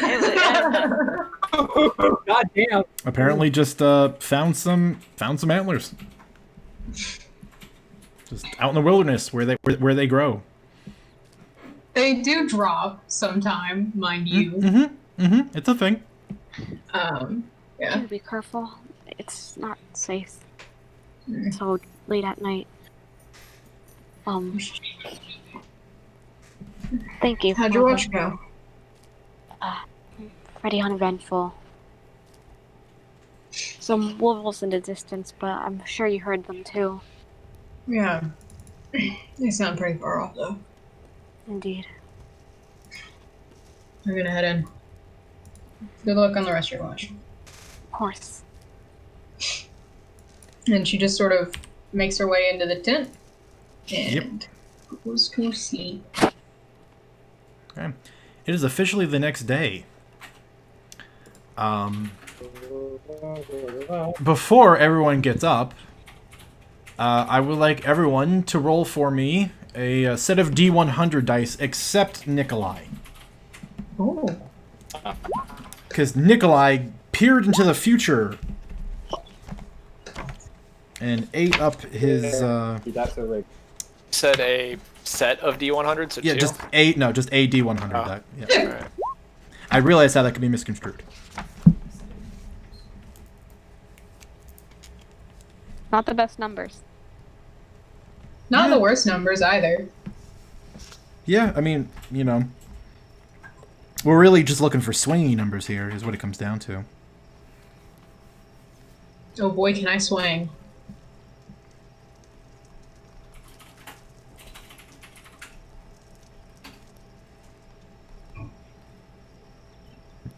And I will get one from Ryan later.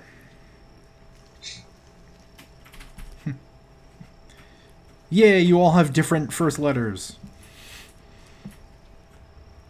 Makes my life so much easier when I'm taking notes for these. Okay. Are you finding our horoscopes for the day? Nope. Okay. So, yeah, nothing comes from those, for better or for worse.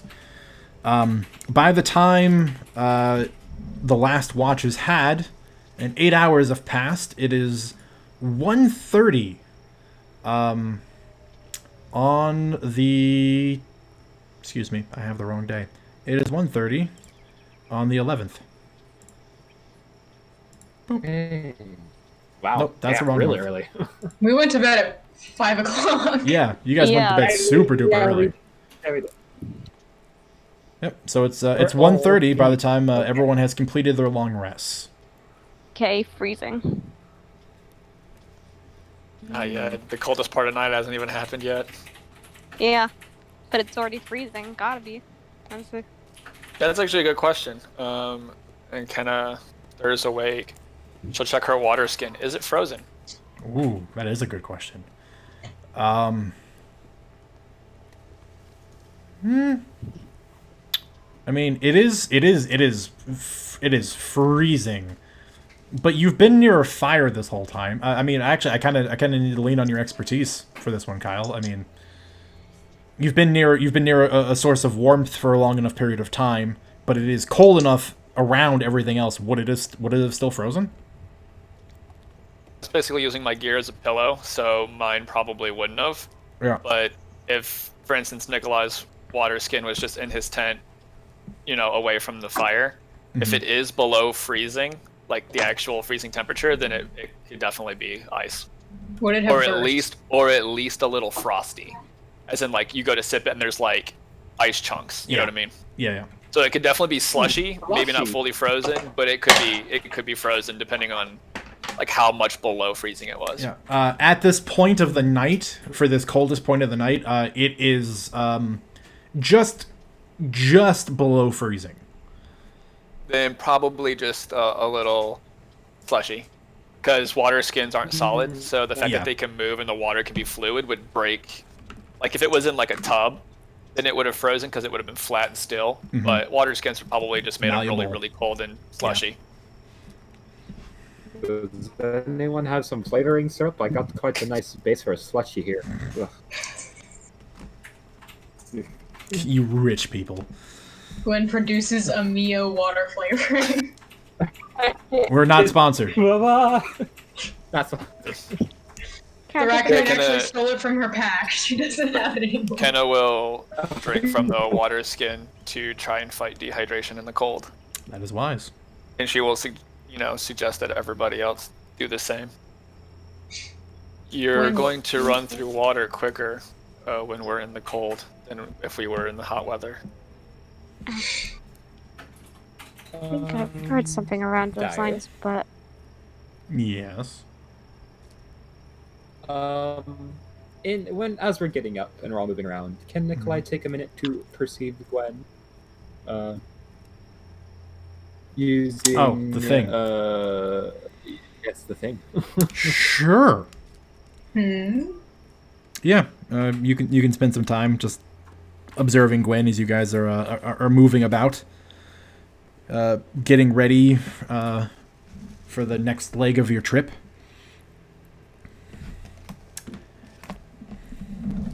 Toughie. Gwen, I need you to make me a charisma saving throw. Oh shit. 14. Okay. I will message you, Nikolai. Oh no.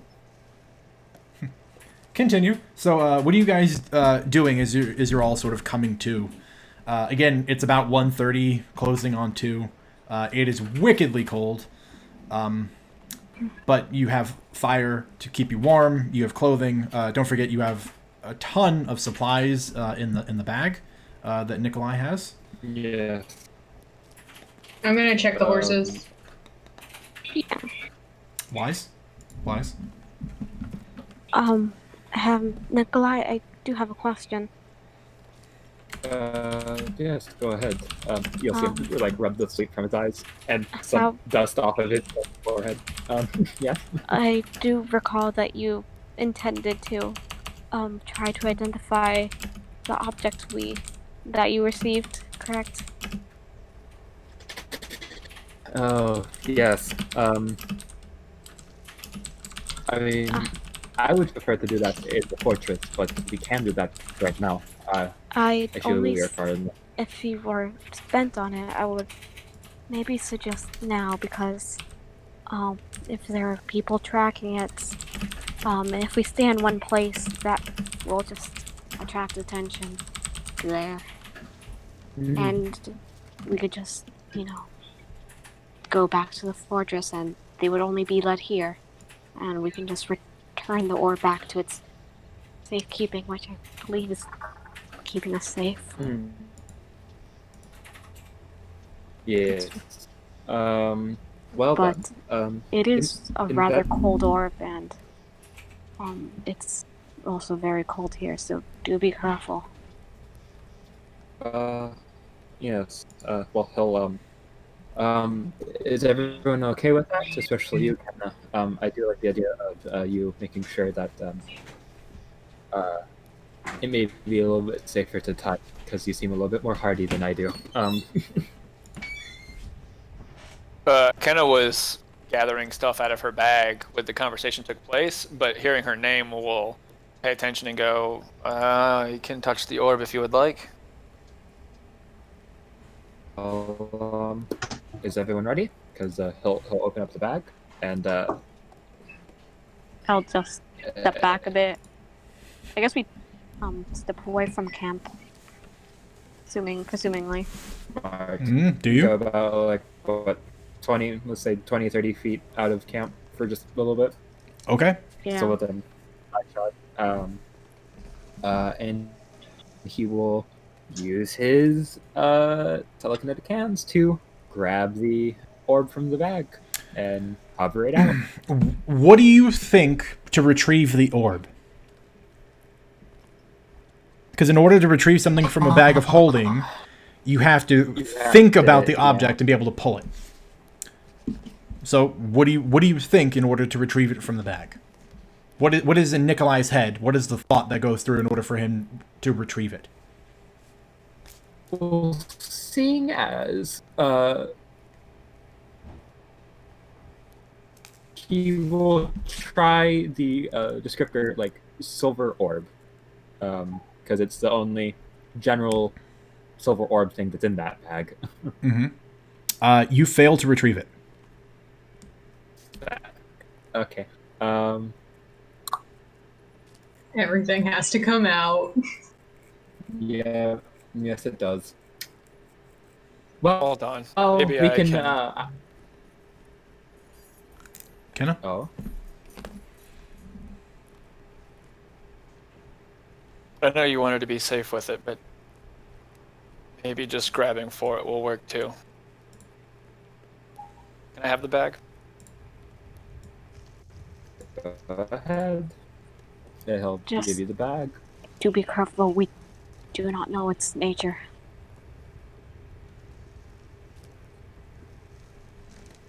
Walks away from them 20 feet.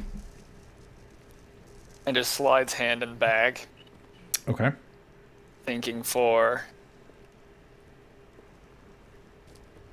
magical glass orb that radiates cold. All right. You reach in. You think about the object as you've seen it. It produces felt nothing. Okay. Well, give me back the bag. Let's get everything out. But we can keep it orderly this time. I'd rather not just turn it upside down and have all the Let's- supplies fall out. Well, while you Put everything back before we hold the orb. Can we? Is there a necessity to do it here? while y'all do I- that, I'm going to try and scout for a second. It won't be far. My necessity is, it's not really a necessity, but if we do it in the fortress, I feel like we should leave as soon as we can, in case it is being tracked. And what if it's not? They are. The plan is to go to the fortress and to wait until we receive word from Krista. If something is tracking it, that's a more defensible location than the middle of the forest. I don't think it'll be tracked as long as it's in the bag. Yeah. And That what is if- something out of character, Mhm. Dyer. Yeah. While Nikolai's form of magic isn't exactly the same that would be utilized in the making of a bag of holding, does he at least understand the nature of bags of holding? Like, if you put an object in, it creates its own sort of plane. So if it were to be tracked, it would track it to us. It would track it to there. Make an Arcana check for me. Okay. Let's see what you understand about the makings of a bag of holding. Because you can identify it, you know what it is, but it doesn't necessarily explain. No. Okay, guys, fine. You, Nice. Nikolai holding all of the natural 20s. Nikolai, yeah. Again, you've done a lot of reading in your time. When a bag of holding is created, the way it works is that the container of whatever form it is, in this case, it is a satchel that you have. An enchantment is made that creates an extra dimensional pocket inside the bag. And it is quite simply larger on the inside than it is on the outside at that point. When things are placed in it, it enters into that extra dimensional space. And when you would like something from the bag, you have to think about what the item is to retrieve it. Sometimes, apparently in this particular instance, it requires it to be much more specific. You're not sure if that's perhaps a safety feature of the bag or the item in question. But yeah, there's essentially a large pocket dimension that was crafted and is then anchored to this bag. And so when you put things into the bag, it goes into that pocket dimension. But everything exists in that pocket dimension. Yeah. So, and if anything were to be tracked, it would most likely be tracked to us because that's where the pocket dimension's anchored. No. The pocket dimension's not on this plane of existence. It is its own plane of existence. Tracking the plane inside of a bag is next to impossible. That would require somebody of unimaginable arcane talent. I mean, as long as it's in the bag, unless they are tracking the bag itself, the orb. If they're tracking the orb, they will never find us. But if we take it out, even that brief moment, even if they eventually find us in the fortress, it will take a bit longer than giving them an exact location. If there are people tracking, of course, saying what happened when we just received this. Perhaps. What happens if touching it does something terrible? That's what. Would you rather do it here, or would you rather do it with 4 sturdy walls around you? What's left of 4 sturdy walls? And I would also be honest, taking a lot of things out in the middle of a fortress is a lot better than taking a lot of things out in the middle of a forest. So I'd much rather do it in the fortress, but if we could grab the orb right now without having to take everything out, I would much rather do it here. We could just put everything back in as soon as we take it out and then touch the orb. Then I guess put it back in. Avoid anything getting damaged. I think for now we should focus on getting someplace safe. Safer than out in the wilderness. One thing at a time. Yeah. Speaking of which, Kenna, you've marched off into the west. Mm-hmm. Quite a ways. What are you doing? I'm gonna go find a open spot, and I mean open spot as in from like trees. Okay. So at least a spot that I could sit, kneeling down. Mm-hmm. And I'm gonna ritually cast a spell. Okay. I would like to ritually cast locate animals or plants. Ooh. I dig it. And I'm going to think of all the descriptors that Nikolai gave of the dire bear. Okay. Within 5 miles. Nice. The closest creature of that kind. If any are present. You focus on the description that Nikolai gave of this creature. Sitting down and listening to the flow and ebb of nature, the rustle of the branches as they sway from the cold wind of this otherwise dark morning, the chill of the air, your breath, coming out in slow plumes as you breathe rhythmically, and you feel almost like a piece of yourself, a small fragment of it, spreads all throughout the earth that you're kneeling upon, rippling through the trees almost like an echo, a shockwave over the land. And for a brief moment, it's almost as if you feel everything around you in a 5-mile radius for just a split second. And then it hones in on one spot in particular, where you feel this presence of a large, lumbering creature making its way through the woods. And let's see. Concentrating on you learn the direction and distance. It is somewhere. This creature you sense is somewhere northwest of you, probably about 3 miles or so.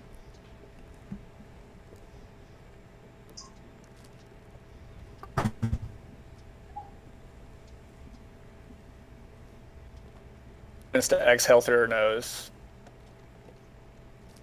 And we'll open her eyes. There you are. Let's not run into each other. And then I walk back to the group. As we are discussing. Find anything?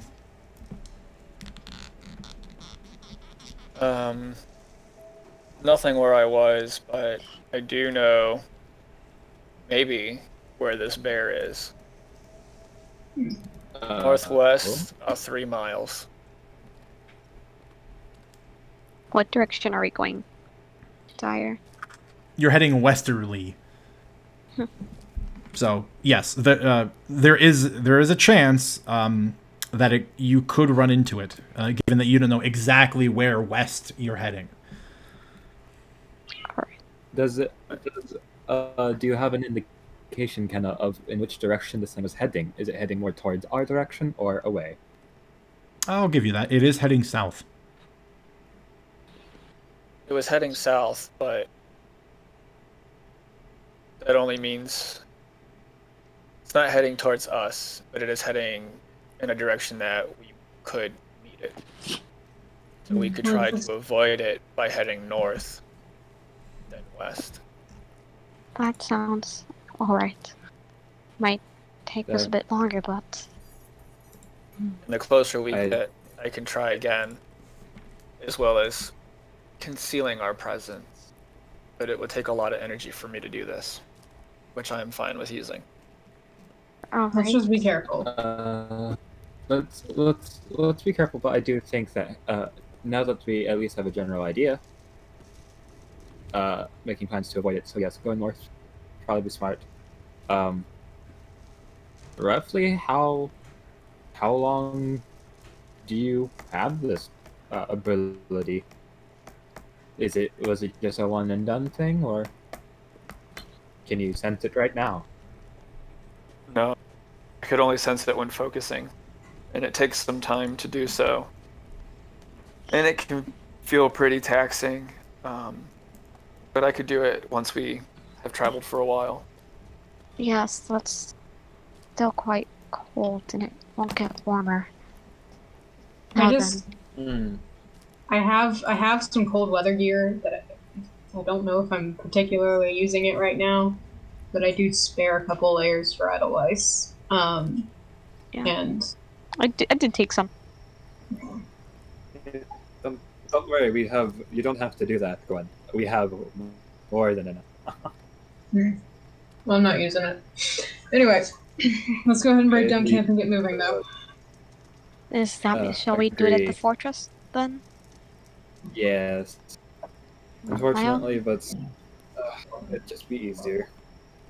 I don't see how, but if anything, perhaps we should do it before we leave.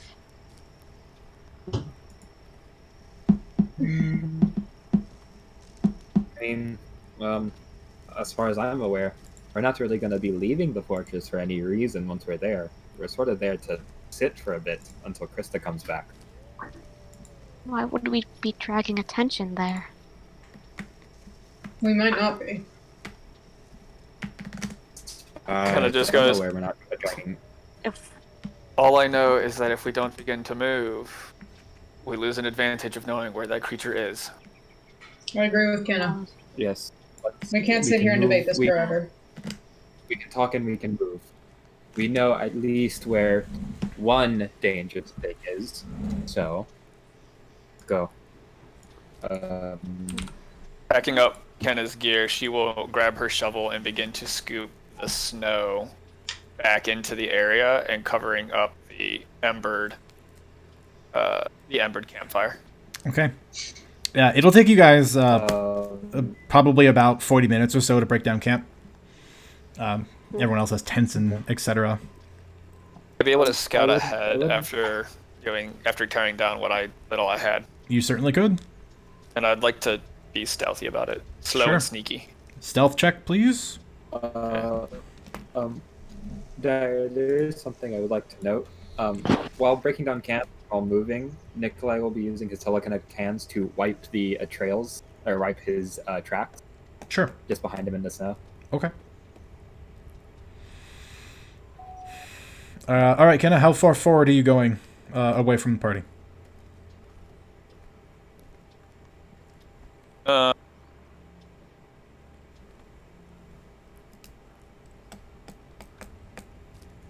Probably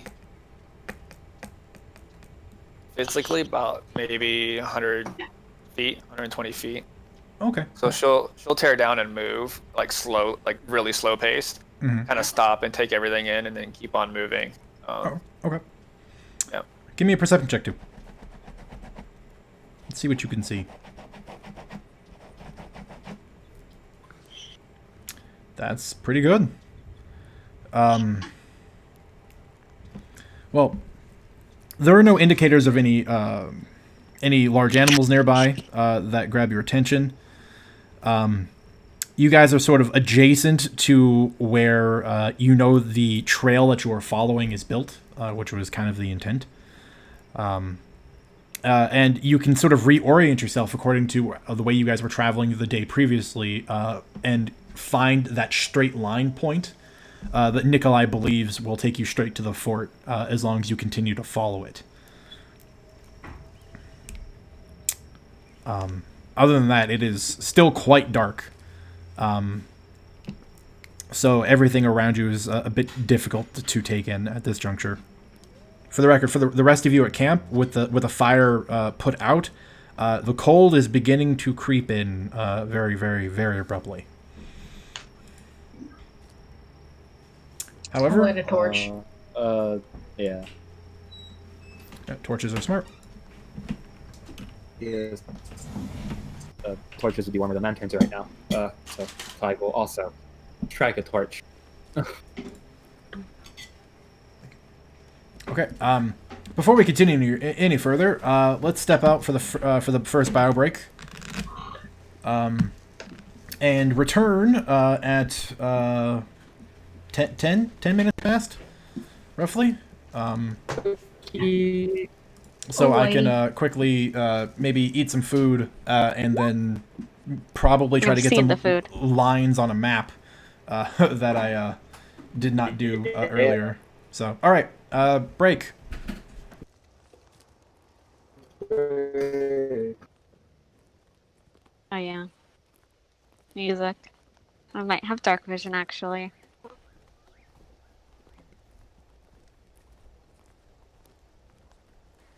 Unfortunate.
I'm back. I'm the only one. Hello? Is anybody out there?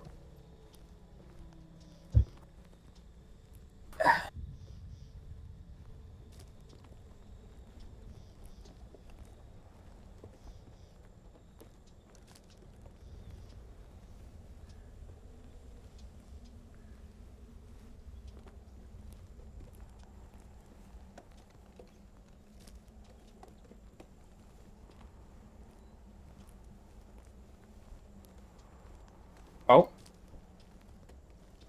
Hi.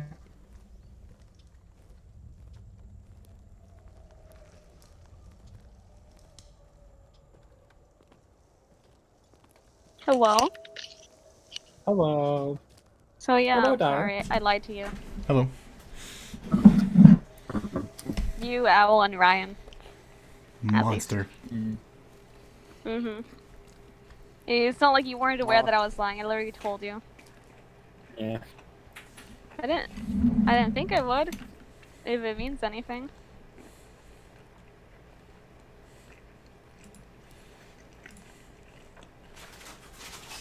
Something. I Huh? really enjoy this so far. It's pretty fun. This what? This is pretty fun so far. Yeah, I really want to find out what the orb was. I won't like push it. I literally just like the actual reasoning, which is like, yeah, I don't want this to be. I don't want like any scrying. Is that what it is? Yeah, that's it. Probably. It could be. I could be right, and I could be wrong as well, and we'll be fine. I mean, let's be honest. If you guys are being trailed by an enemy that can scry to track your location, you're probably already sort of doomed. True. I don't- I don't know how scrying works, my dude. I It's know a- that they could be looking up an object. It's a 5th level spell. I mean, if they know, we're the ones to find it. If they know if we're the ones who have it, then yeah. Yeah, I'm just saying, it's a 5th level spell, so if they walk up and find you and they just Kona cold you all, like you're probably just all dead. I'm just saying. Nikolai could make the save and still die because D6 classes.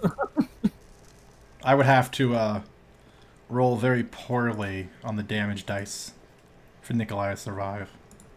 What's going on? Back. Nothing. Kona cold Just would kill us. talking about the implications if they had an enemy that was using scrying magic to track the orb. That you know, there are bigger problems to consider, like an enemy that has that high level of magic trying to kill you already. Yeah. Just kind of abandon the orb at that point. Be like, right, you can have it. I'm out. Yeah. Well, exactly. Peace.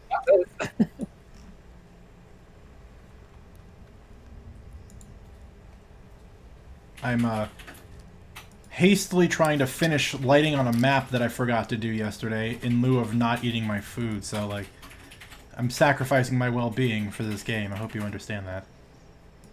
I'm sorry. I no eat food. I make map. I want to say You that. want me to go get maybe- you some food? No, I have it. It's literally sitting in front of me. I've got jalapeno Havarti on toasted hot dog buns with exceptionally good hot dogs and some spicy yellow mustard just sitting in front of me, and it smells tantalizing, but I can't eat any of it right They now. look like regular hot dogs from that far, but I will trust you. It's 5:10. You can take a break now. That's not how that works. We're all supposed to be back. Welcome back, everybody. What was I gonna say? Oop. That mid. Hello. Are we? Oh, are we actually back? No, right? I mean, Like 5 minutes. we're back. No, but that was 5 minutes. It's 10. It's 10 Yeah, past. exactly. It was only 5 minutes. Yeah, no, that's what Fair, I'm saying. fair. We're back. 5 minutes. No, it wasn't 10 minutes. It was back at 5:10. Correct. Oh, really? Yeah. Yep. Yeah. 10, yeah, 10 past, aka 10 past 6. 6? 5.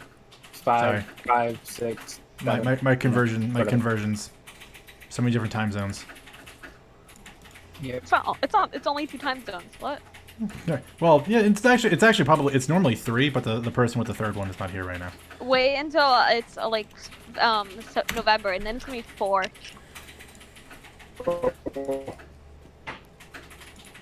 Man, that sucks for me. Actually, I'm going to greed, and I'm going to finish the dynamic lighting on this map. It'll only take me 5 more minutes. So, I apologize. Oh, I mean, bollocks! I just did the same thing again. If you just so take the extra 5 minutes, shoot the breeze. If you need food, get food. Between Fair. damn it. To be fair, you could probably get some shoveling some food while we have our long ass character conversations sometime. So. I know. I absolutely knew I'll have moments because I mean you guys were standing around camp debating what to do for a couple of minutes, so I know I've got time. I just gotta get you guys involved again so you can. I'm sorry, you couldn't. Should I not debate? Oh no, you should debate. Just Should we not debate? Forward motion, action is good sometimes, and other times you got to talk about forward action. It's just how it be sometimes. Anyway. We have to make sure the forward action doesn't kill us. I mean, you have a person that can see into the future. Never mind. I guess we'll say it later. Go ahead. What is it? I had to remind myself. No, you're only asking because I literally said that. I was gonna ask you anyway, but I'm shoveling potatoes into my mouth. Spill it. No, it's just that in the middle when I was muted, my mom was like, "Why? Where's X food that went bad? Because it was like 11 hours past." I'm like, "Well, we had no power for 11 hours, and I'm pretty sure that's the one that made me sick." So, it was like, the power went out for 11 hours. We're not gonna have that in the fridge anymore. Yeah, that's way past It might have made me sick. serve safe guidelines for how long you should leave food out without refrigeration. It's sick. I mean, for anyone there is. wondering. It's not that there isn't refrigeration because it keeps cold for a little bit, but for like 11 hours past, no. Yeah, I know. Yeah.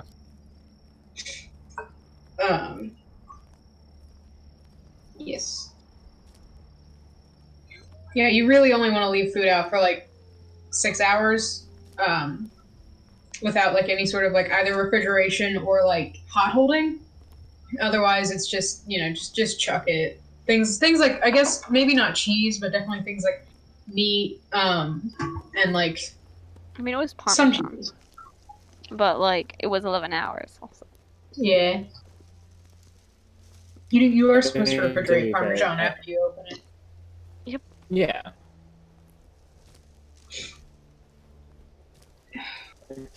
Supposed to do that with cheeses?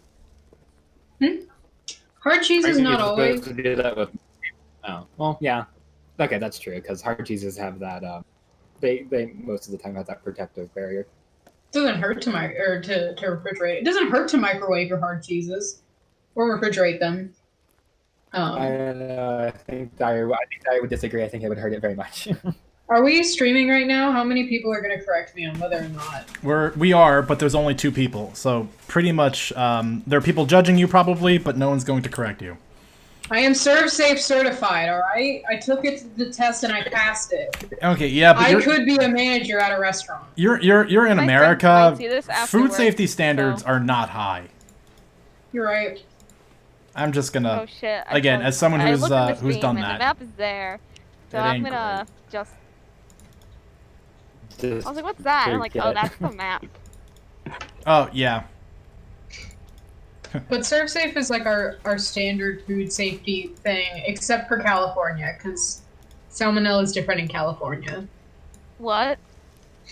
I'm just talking about food safety courses because I did have to take it. It was my What's culinary different in arts. California? Salmonella. Why? Not really. It's just like it's not is the thing. It's just that California is the only state that hasn't accepted like this specific food safety and like management training program. That's weird. Yeah. California, damn. California does a lot of stuff. Just in general. Yes, it does. Yeah. like set on fire. No, that's a very true statement. Yeah. Well, California didn't get itself set. Well, it did get itself set on fire. It did not set itself Many on fire. times. Yeah, it did. That part's true. Many times. That was the gender reveal party. Yeah, that was someone else's doing. Yeah. No, the And state that's set not itself even the on first fire. time that's happened. No, the state set itself on fire. You know? It was tired Is of wildfire the Wait a new minute, it set gender? itself on fire because gender isn't real? Ugh.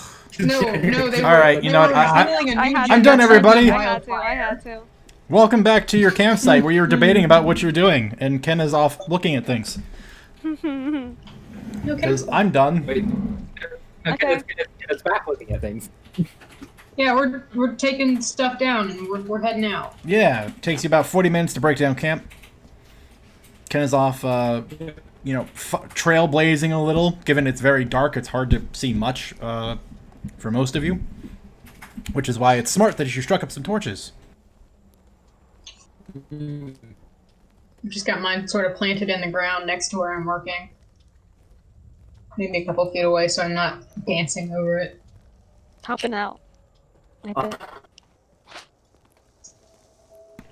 Okay, so what's the plan for going forward? As Load up everything I and load go off on my own, quick question out of character. The number 2 award for the answering that, is that the points we can use? Is that the amount of points you awarded?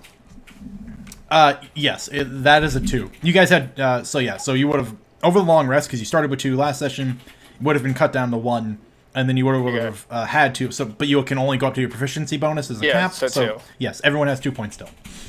Okay.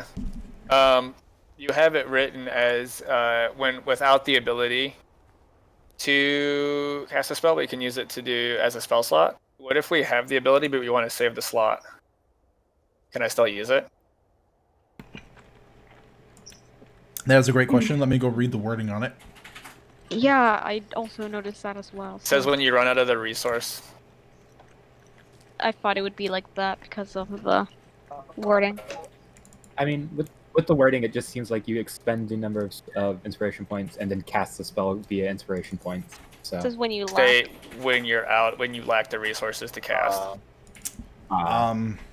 Yeah, so the intent behind that is because it's supposed to be for one of those moments where you have no more resources left, You can use them? Okay. Exactly. and you use inspiration to inspire That's fine. yourself to pull a slot out of thin air. So yeah, that's what Easy. we'll stick with.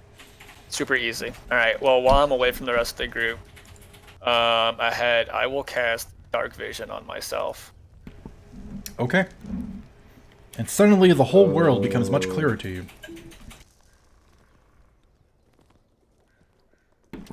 As you gain 60 feet of dark vision.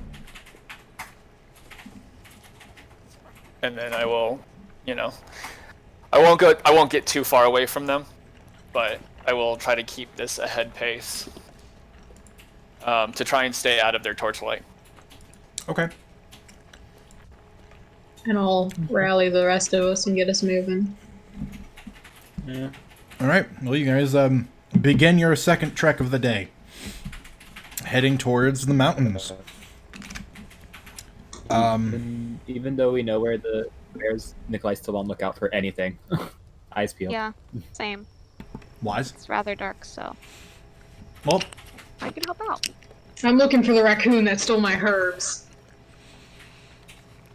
he's probably incredibly high up some tree somewhere. I know. Did you ever see the second Brother Bear movie? It's No. Aw. Okay, since Kenna's ahead, give me a survival check, Kenna. I will take 2 perception checks from any other people, anyone else in the party. Perception? I'd like to do 1 perception. I can do another. Like, I can see in the dark, but also I don't have the advantage on perception that you guys have. I do have advantage because of Sniffy. Exactly. I can. Yeah. I don't. So it's like kind of funny that way. I'm doing it. Sometimes. You are doing it. That's why I'm not clicking.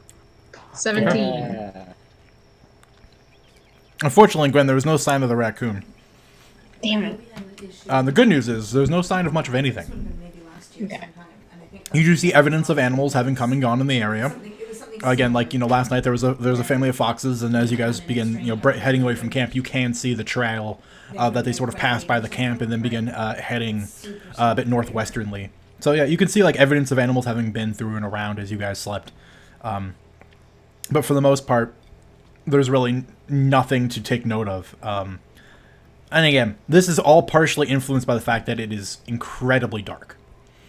So for those of you who can't see, it's very difficult to gather in detail. Okay.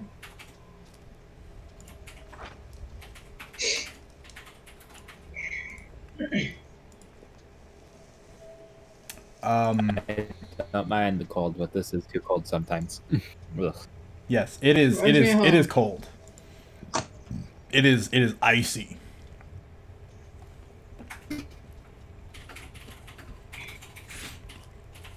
Not too bad. Reminds me of home.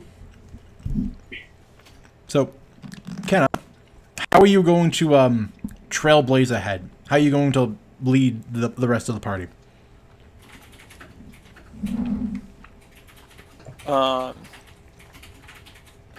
Just with a distance of like, I don't know, like 100, 120 feet, staying at a torchlight, trying to be quiet, but, you know, large person. Mm-hmm. And honestly, large person carrying a minimum of 4 tools that are wood and metal, so, Mm-hmm. you know. But then also, every so often, like if I don't see them, marking, like just taking my axe and marking a notch in the tree every so often that I pass by.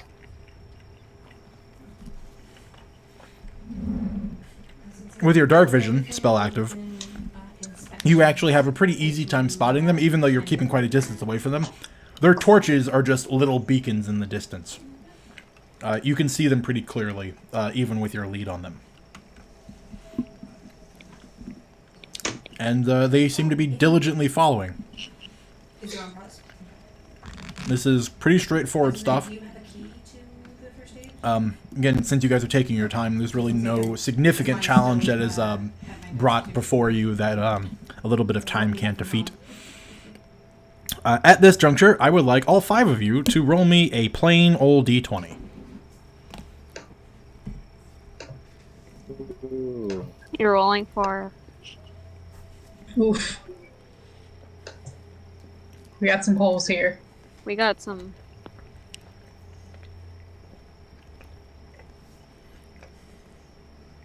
I think how it goes sorry. every other number. Sorry, I said all 5. I counted 5 people, thinking Ryan was still here for some weird reason. All 4 of you. Are you gonna count roll for Ryan? No, he's not I here. took my nameplate home, so I could So I say won't it's punish desk, you for that. and I have to navigate which desk is Okay. Well then. It was kind of in the middle. As you guys are moving along, I was gonna say, who was sitting across from me at the time? Len was on the other side. let's see. Like I would look over. As you're moving and about, Len would be sitting. Ken, off in the distance, after about 40 minutes of this trailblazing, moving ahead of the group, you do begin to hear sounds of something large moving up ahead. And it is not difficult to see.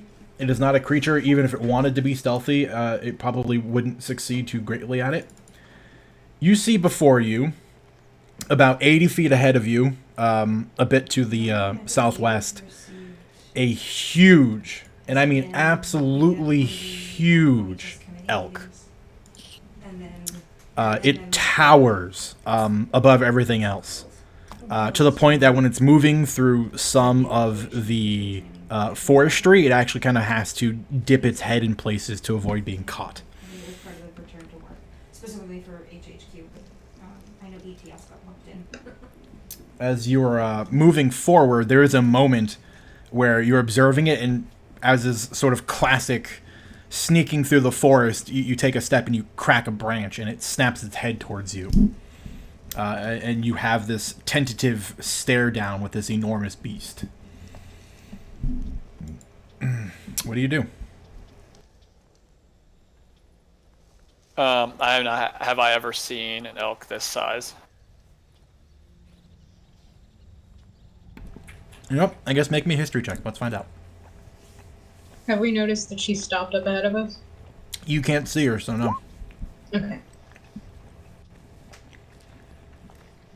You have seen one once before, when you were younger. They are relatively rare creatures this size of elk. They are actually considered to be relatively, what's the word I want? Sacred. They are generally revered as protectors of the forest.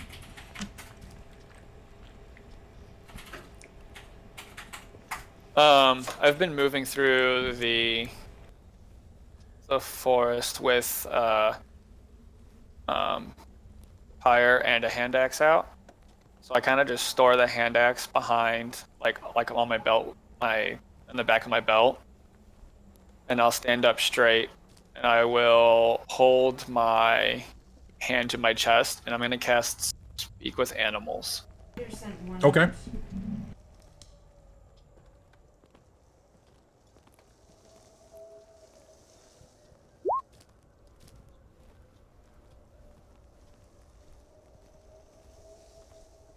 And then I would like to just hold my hand out, palm up, and then just go. How far away is it again? About 80 feet or so. I'll just slowly walk to it and say, I mean you no harm if you can hear me. You will watch as it approaches you by about another 20 feet or so. Again, this huge, this absolutely majestic creature. It gets closer, very carefully, very deliberately, and then after it's closed about 20 feet or so, will lower its head some. Yes, I can understand you. I haven't seen something like you since I was a little girl. Do you know of the giant bear around here? A friend of mine has had a vision. I am looking for a bear. It threatens these woods.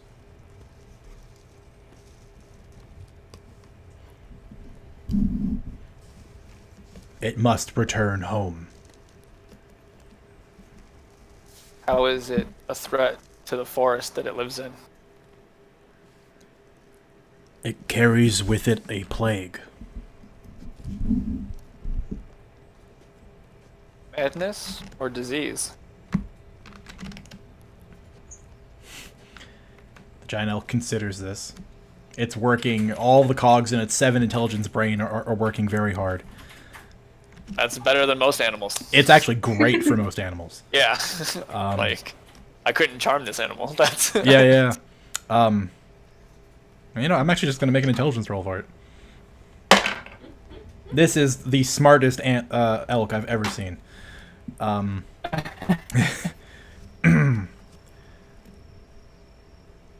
Both. I have seen its madness spread.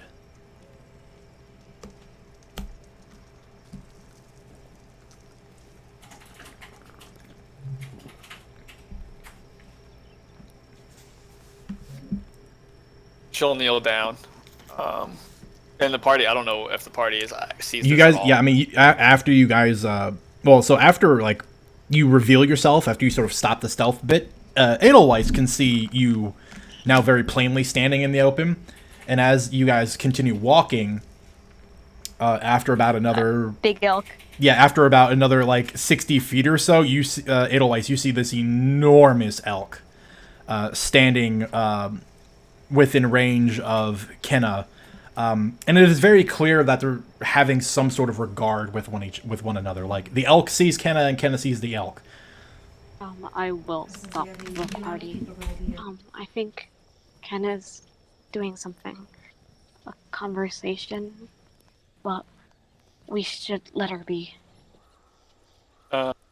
Not regarding the party, Kenna goes, we'll step closer to the elk, as close, but within 5-10 feet. Huh? And we'll go to take a knee, the elk already towering over her. But we'll ask, if it's a threat to this forest,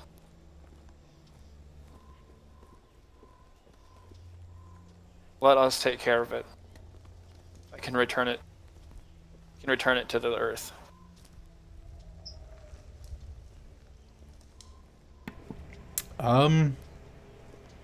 Make a yeah, this is a fun one. Make a wisdom persuasion check.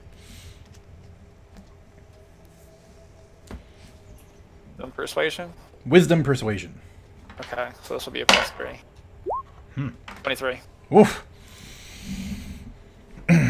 You and that elk, you guys are in sync. You get each other. The elk will lower itself on its front legs so it may better regard you.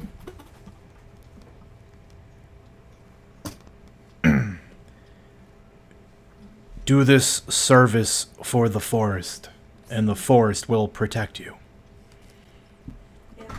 You cut out there. Sorry, what was that? Sorry, I had to lower my mic decibels quite a bit. I have to, like, get in here. If you do this for the forest, it will protect you. Bye. Understood.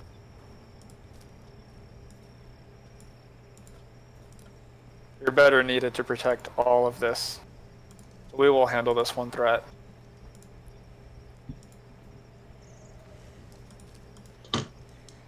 And then she'll stand back up and try to go pet the elk, like on the neck. Mm-hmm. It will allow it.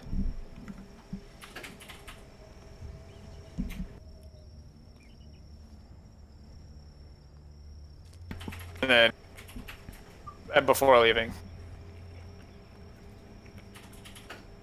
you know this forest mostly better than, or most likely better than anything else. But I just advise to stay north. Human folk do not take kind to letting such creatures of yourself get away freely.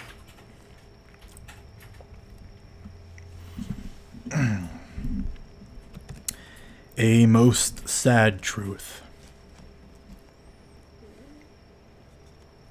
Thank you for your wisdom.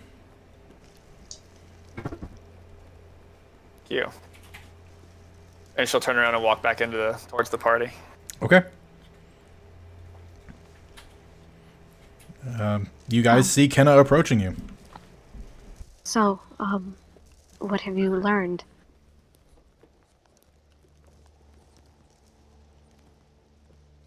Kind of locking eyes with the group, like one after the other. Troubling news. We have to confront that bear, Nikolai. What will you have us do?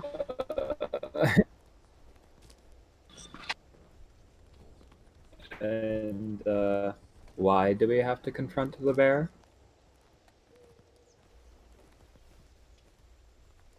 Bear is a threat not only to the forest that it comes from, but to your people beneath it.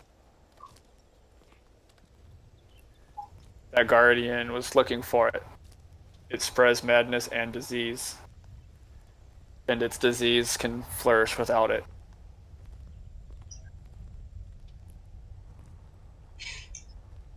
He just sort of he sighs and is like, well, okay then. Understand. Well, we have the chance. Do you have an idea of where it is? Probably been moving, so I don't know where it is right now, but about 30 minutes or so, and I can try to locate it again. I think it would be smart if we're trying to find it to kill it. Knowing where something is paramount. Not wrong. Is that the plan then? Seems It like is. it. For right now. Alright then. On a positive note, though, and she looks to see if the elk has just vanished. It is actually standing off in the distance watching you speak to your party. Can I still see it? Yeah. Yeah, Okay. you're the only two that can see it. It is not within the torchlight. The protector did say that we help the forest will help us. Well then, I think that could be a good How- omen to get how to this wonder- fortress. sounds like a It plan then. could be, but it's also wondrously vague, and my life I is wouldn't also too take much that kind of those. gift for granted. Kind of seems to No, know what we're dealing with, so. Don't put so much faith into me. I can do a bit of scouting while you're casting the spell. See if there's anything in the immediate vicinity. Well, you seem confident in this plan, so. We have to do it, we have to do trust it. you. Nikolai, are you comfortable with this? as comfortable as I'll ever be. It's better we kill it than something else. At least we know what we're going to do with it. And if it ever does go south, it's going to either end up dead or killing a whole bunch of people, probably both. So, Exactly. my And you wanted to know, headhunted. you guys, and you wanted to know how better to protect the forest. And this is one way to do it. Yes, I did make that agreement. But yes, my father has paid hunters to hunt these things before, like I said, I believe I said before. So, just know, these things are not to be trifled with, and will kill you given the chance. As with most things. She looks to Gwen, exactly, as with most things. I prefer to keep my distance, if you understand. I But do. I shall do my best to assist. Should be fine. Gwen, I'll take you up on your offer. Hmm? We'll travel for a little bit, and then if you would scout, I will try to locate it. Sounds fair. The best thing for now is to get moving then. Okay. On we go. And Then onward. Kenna, are you going to take your forward position back up? For now, yes. Okay. Until we get a little bit more distance, and then I would like to ritual cast. If it's been a little while. I would get some time in between castings. It's been about an hour since you guys left camp. about Okay. how many miles have we gone? That's a harder question to answer. Let me quickly reference a book. Oh, Dungeons and Dragons. Durns and Durgans. Oh wow, I actually got there pretty quickly. Good for me. Wow, you can cover a lot of mileage really quickly. For the sake of it being, again, it's not exactly pleasant terrain to be traveling through. The weather's nice, but it's still pretty rough. You guys have gone about, let's say, a mile and a half. Okay. And another, you said we were walking for 30 more minutes? I don't know. That would be safe, yeah. Yeah. Alright.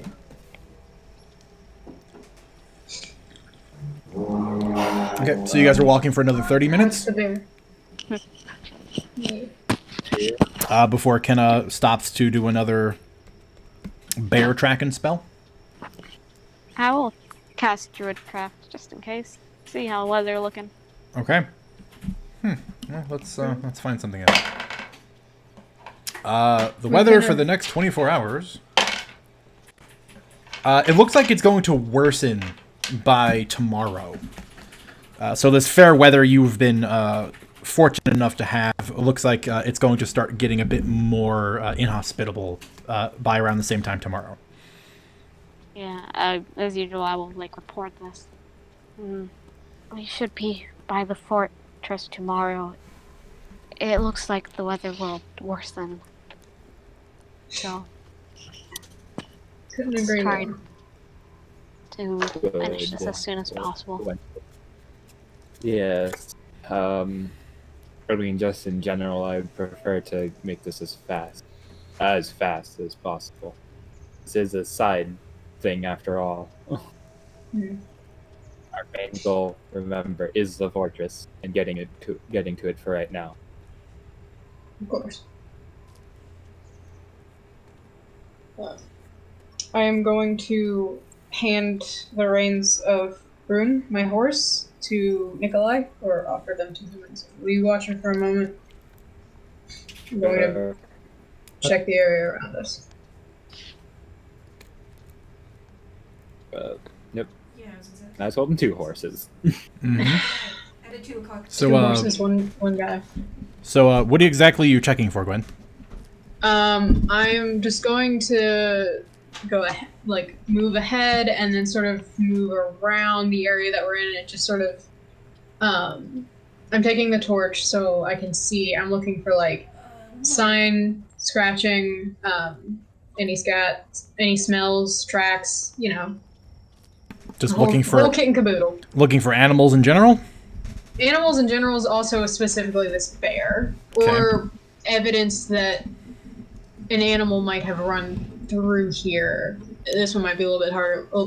Run through here, running from something. Well, I will tell you, because Gwen's pretty smart. With Kenna's input from earlier, the bear hasn't made it this far south yet. Okay. You shouldn't Alright. find signs of it.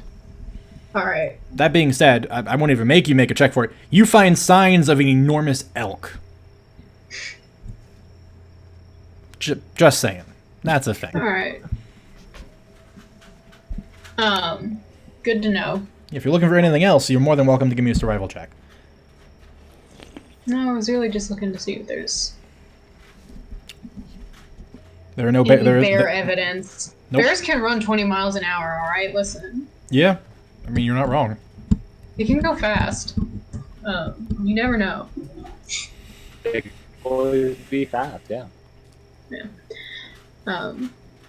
So yeah, I'm just keeping an eye out, I guess, looking around for a little bit. It's been that 30 minutes, just sort of perceiving, Okay. and then coming back. All right. Well, hit me with that perception check then. Okay. Is the sun looking like it's coming up? Nope. Okay. Not even It's a remotely Gwen. close. It's like what, 2:30 now or so? I've actually been keeping track of it. It's closing on 3:30. Okay. You got another several hours of darkness. All right.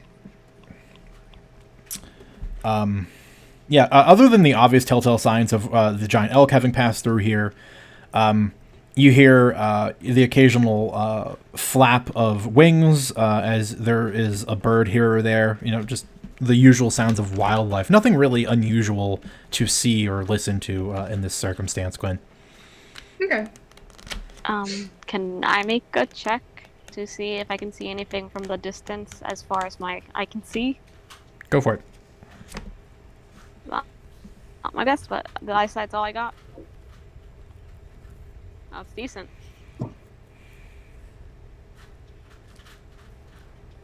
What is it? Are you in I mean- private? No. I Well, don't I- think so. Is it still GM only? No, Is it I didn't get only? anything. Public. It rolled 15. Okay. I'm apparently. Oh, there we go. I can screen cap it. No, it's fine. It just came up. Roll20 is telling me I'm having a connection to the server, or an issue connection to the server. Whatever. Like it happened to everyone. It came up late, yeah. Yeah. Okay. Same thing. This is even easier because you can see around you quite a distance. Edelweiss, there is nothing. Trees, snow, rocks, party members, horses. There's really nothing extraordinary going on out here. Can't see anything yet. But it's still very soon. Kenna, so you guys are going to go for about 30 minutes and then you're going to hit another track bear ritual? Yes. Okay. Locate bear. Yeah. All right, so The specific spell, track bear. So you will spend 10 minutes, I'm assuming, to ritually cast that? Correct. Okay. In which case, we will find... You will find that your path with this bear is beginning to intersect. While it is coming from the northwest, it is heading in a southerly direction. If you kept at the current pace heading west, you would probably pass by the location you would meet it. But if you adjust your heading to head a bit more northernly, you will run headlong into it. It's probably less than... It's probably only a mile and a half away from you. Okay. I relay, the creature is... She points that direction. About a mile and a half away. Then we should start moving carefully. We move... She'll point towards, like, the intersection. If we go this way, where we have been, we'll pass by where it should go. If we move further this way, she points, we could run into it. Is there a chance that we could maybe set up an ambush for it? Hide in the trees and wait for it to pass into us and then attack it? Possible. But there's always a chance that while we're waiting for an ambush, it passes by in a different spot. There's no guarantee. True. Well, if you're saying you want to run into it directly, then May as well. let's go. Sooner we deal with it, the better. Great.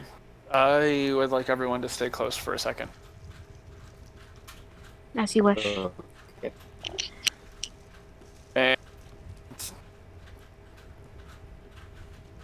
Alright.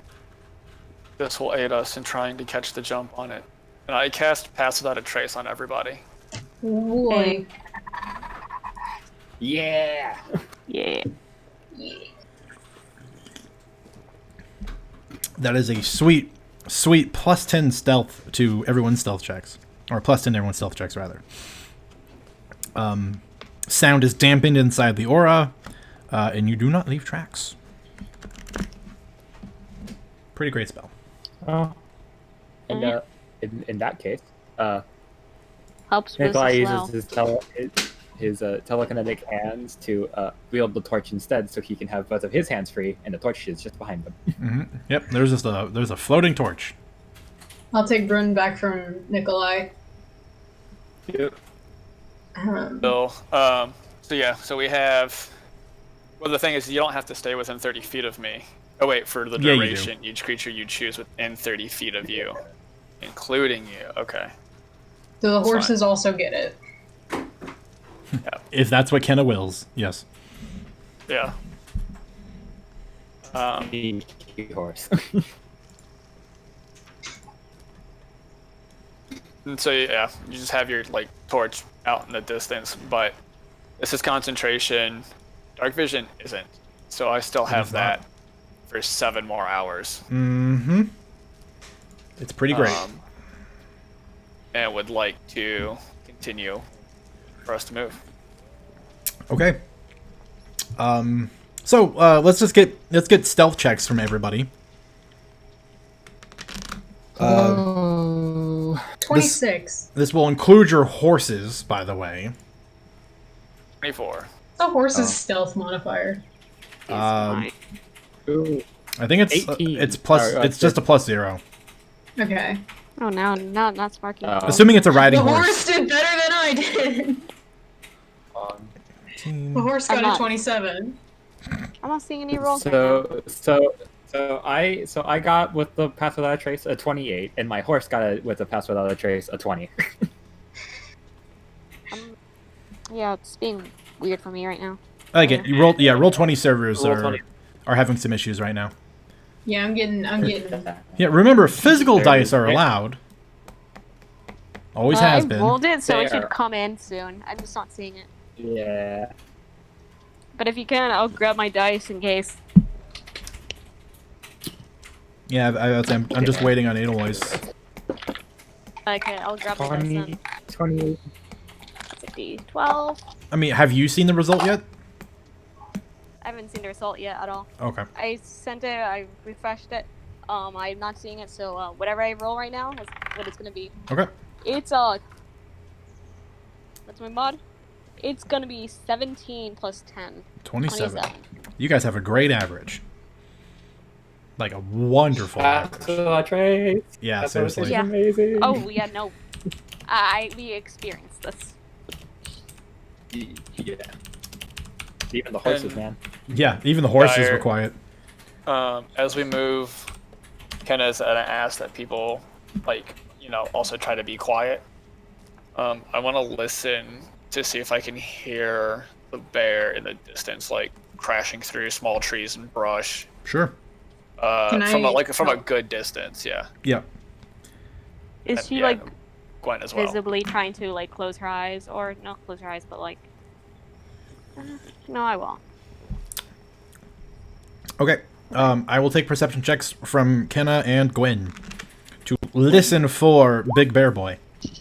18 Pretty for good. hearing. 14. And Nikolai, you as well, assuming you're still focusing. Oh, yes. The three of you, off in the distance, can hear what sounds like destruction of various things, of the just surrounding environments and terrain. Breaking and snapping of branches. You're hearing small boulders and rocks being pushed and rolling, and some of them hitting things and then dropping abruptly, as if there's a cliff or an edge. It's not very high, but it just sort of goes down and clumps. And you know that this creature is not too far. Not too far, so much so that we're going to go damn here. it. I wouldn't happen to have 10 minutes, would I? It's Without pretty. moving, if we stood still. If you stood still, what do you want to do? Oh no, fuck it. I'd have to get a tool out. I'm just gonna. I was going to try and Hunter's ambush. Up I'm to you. gonna- Do you want to try the 10 minutes? No, it wouldn't make sense. There's no way to guarantee where it will go, so no. Okay. I am going to tie my horse to a tree. I can't see anything. Yeah. You guys have to have your tokens on the map. I will. Maybe Click put our and drag, tokens right? on the map. I will drag you all out. Oh, sorry. Wrong layer. Awkward. Please Don't worry, disregard I don't see anything you may or may not artist see. field. There it is. Oh, it's so snowy. Yeah. For those of you that can actually see, and I have to give Kenna dark vision. Do. I see all. Yeah, dire. I see all. Everything? We Oh, well, yeah. we see Yep, all. everything. You should, yeah, no. Yeah, That's intended. There is no walls, and I didn't, because I forgot to dynamic light the other one, which was the more important map. I didn't come here and dynamic light all the trees like I was intending to do. So yeah, you guys should be able to see everything as long as you can see, because it's, although it is at night. So you know what? Yeah, you're right. Let me just take that away from you. One of us does have a torch. Put on that shadow. Yep. I still have my. Yep. not For, my torch yeah. for For those mine. of you that have torches, I will give you torchlight, and everyone can see this light. You. As usual, you gotta count for my great dark vision. And double my 40, distance. 20, boop. But yeah, and you're That's still low light, no, isn't it? Nope. Well, as far as you don't know, but you have it.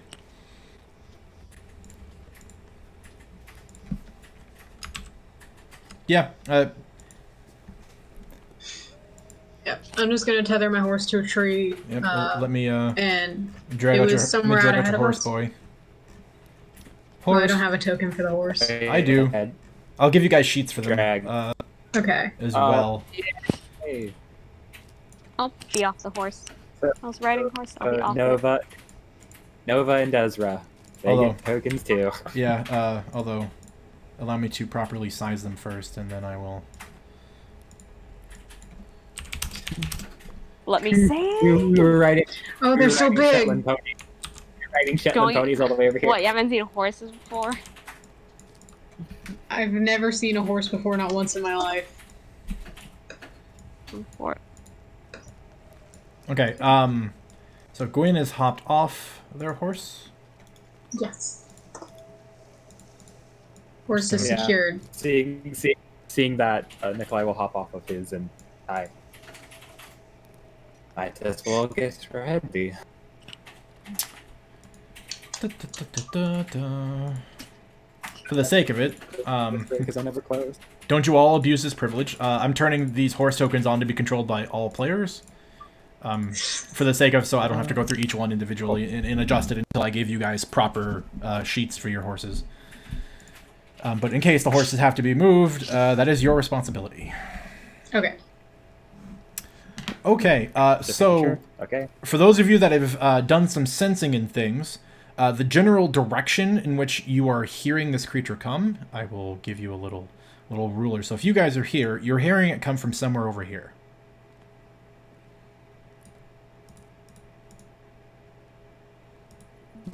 Okay. I looked at Kenna. Really I'm staying within 30, trying to stay within 30 feet of my party members, but I am still moving in that direction. Okay, I will follow behind. Well, I'll I'll fall in next to Nikolai. Okay. Nikolai will whisper to Edelweiss, I'm not sure about your capabilities, but from how you have outfitted yourself, you do not look exactly like the melee type. Maybe we should stick together. That would be ideal. I'm gonna reach over to Nikolai and I'm gonna cast something. I'm just gonna put my hand on his shoulder and cast spell.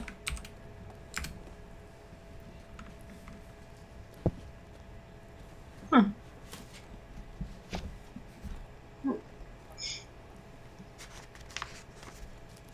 I'm gonna cast Shield of Faith. Actually, I'm gonna look it up first because I don't know why it doesn't include. Because I'm pretty sure this was a compendium drop.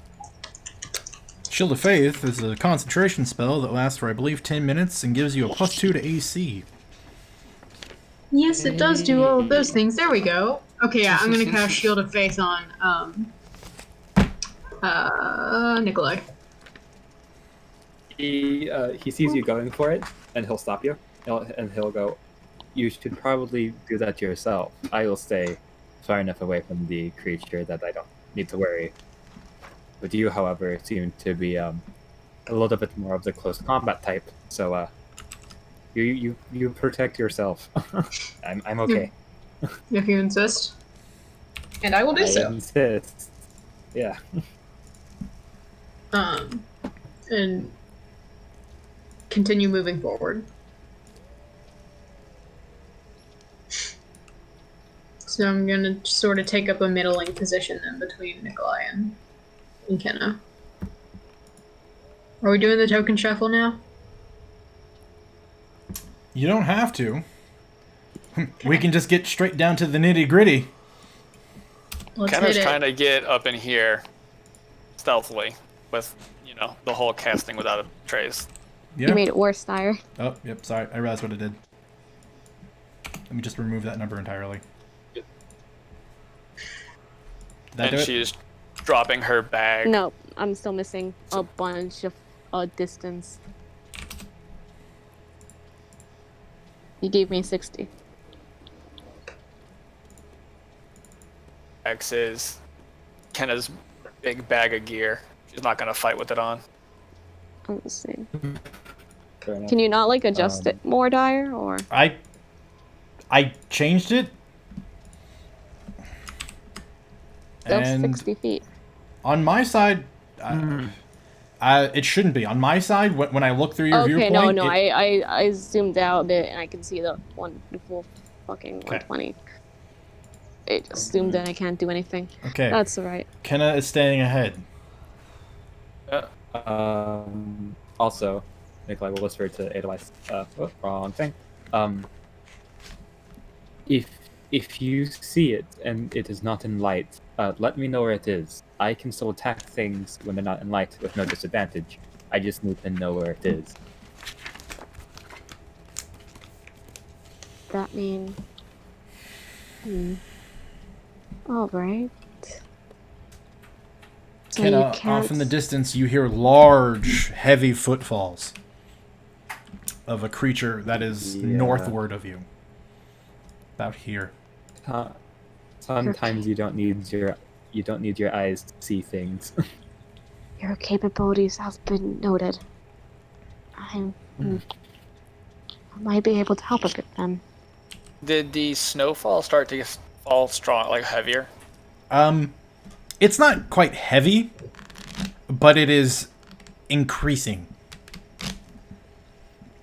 Is it okay? Well, Kenna is gonna kind of hold here and get low to the ground, and I have Pyrebrand at the ready. Okay.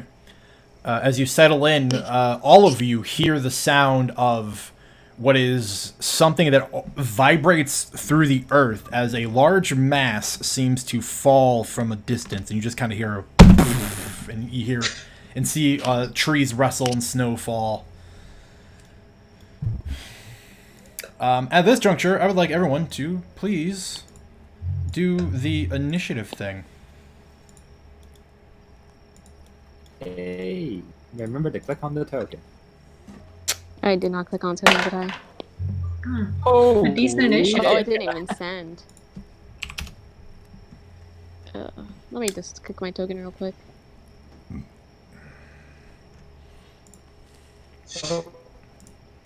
Why does my initiative look at Physical's character? No.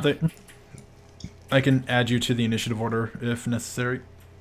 It's not sending. Wait, no wait. Did I refresh it before I opened? Okay. I think I refreshed the page before. Yep, there we go. Before I updated my sheet. Ah, shit. Oh wow, that's still there. Oh wow. I don't know.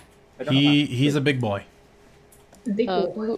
Who has initiative? Oh wait, I do. I guess. Yeah, Yeah, you are. we matched initiative. You are more dexterous than it. I assure you this. Okay. Boy. Yeah. Well, here we go.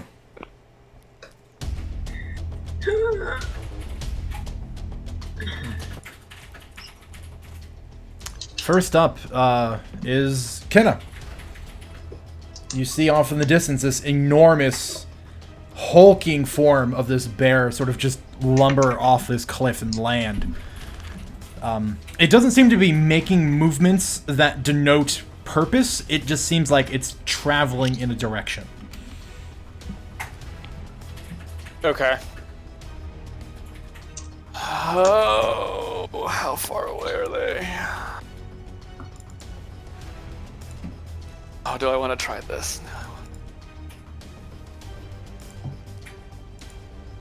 All right. I would like to. Okay, let's. All right, I'm gonna dash. Ooh, all right, we're getting in it. Right out of the gate. If anyone is able to see when it happens, see me without extra light, Kenna just grabs both hands on the big axe that's also 7 feet tall, and some smoke starts to come, steam starts to come out of the snow where the head is laying, and she'll just straight up dash up to the bear. Mm-hmm. I'm gonna use Arcane Charge. Yep. Give me that So sweet flaming axe attack. Yep. So Arcane Charge for those first custom feat release. I'm going to hit with the axe and also cast Green Flame Blade. Oh yeah, that's a hit. And so there's the axe. And then I don't have access to Green Flame Blade, like on D&D Beyond or search abilities, so I don't actually know what I need to be adding to it. Well, let's find out. So that would have required me to spend like $26. Yeah. We can. Yeah, I don't know if you can just you can add custom content to D&D Beyond, can't you? I think we might be able to do that as an in between. But later. Yeah, we can do that later. Let's see. So yeah, you make a normal melee attack. So you're gonna roll damage for it as normal. Green fire leaps from a target to a different creature of your choice that you can see within 5 feet of it. The second creature takes fire damage equal to your spellcasting ability modifier. You actually don't deal increased damage with this attack to the main creature until 5th level. Okay.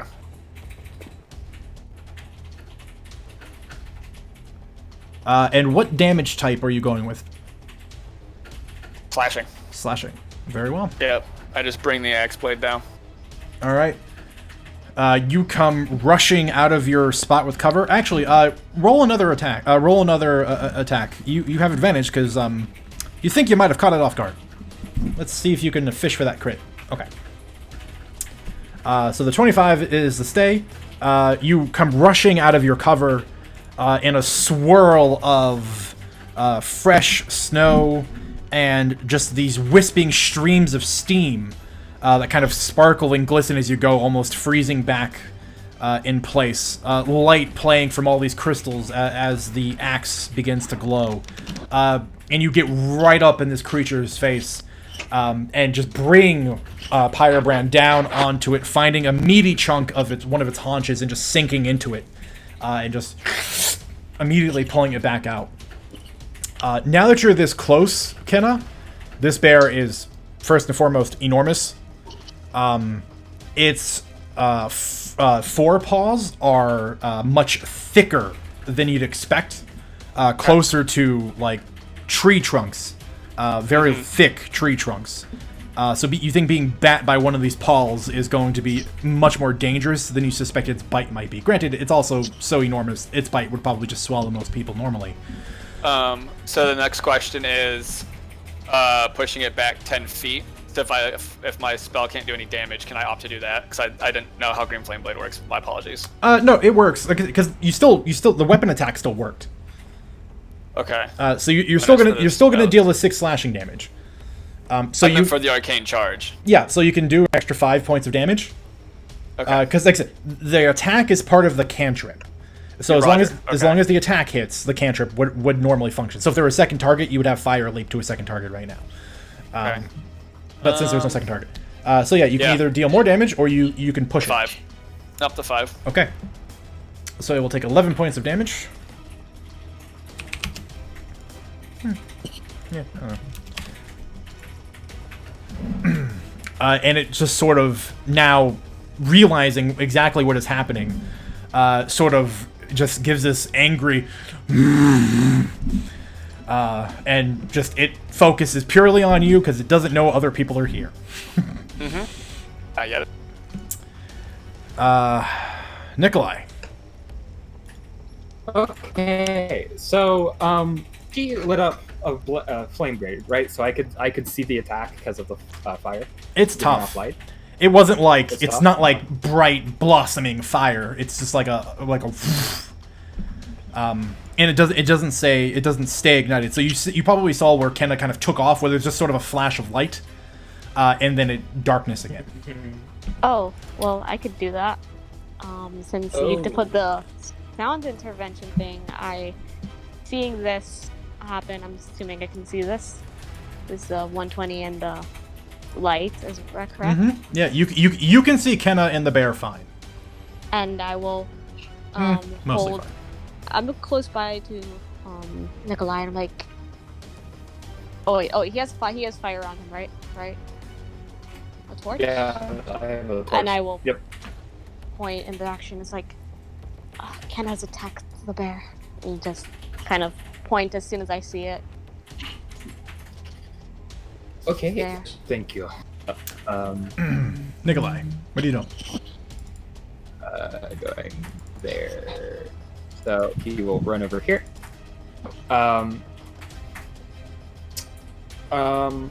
Knowing the general area, I don't have disadvantage on attack rolls on creatures I can see, right? Because of visionary sight. So as he runs, he sort of goes, this will probably work.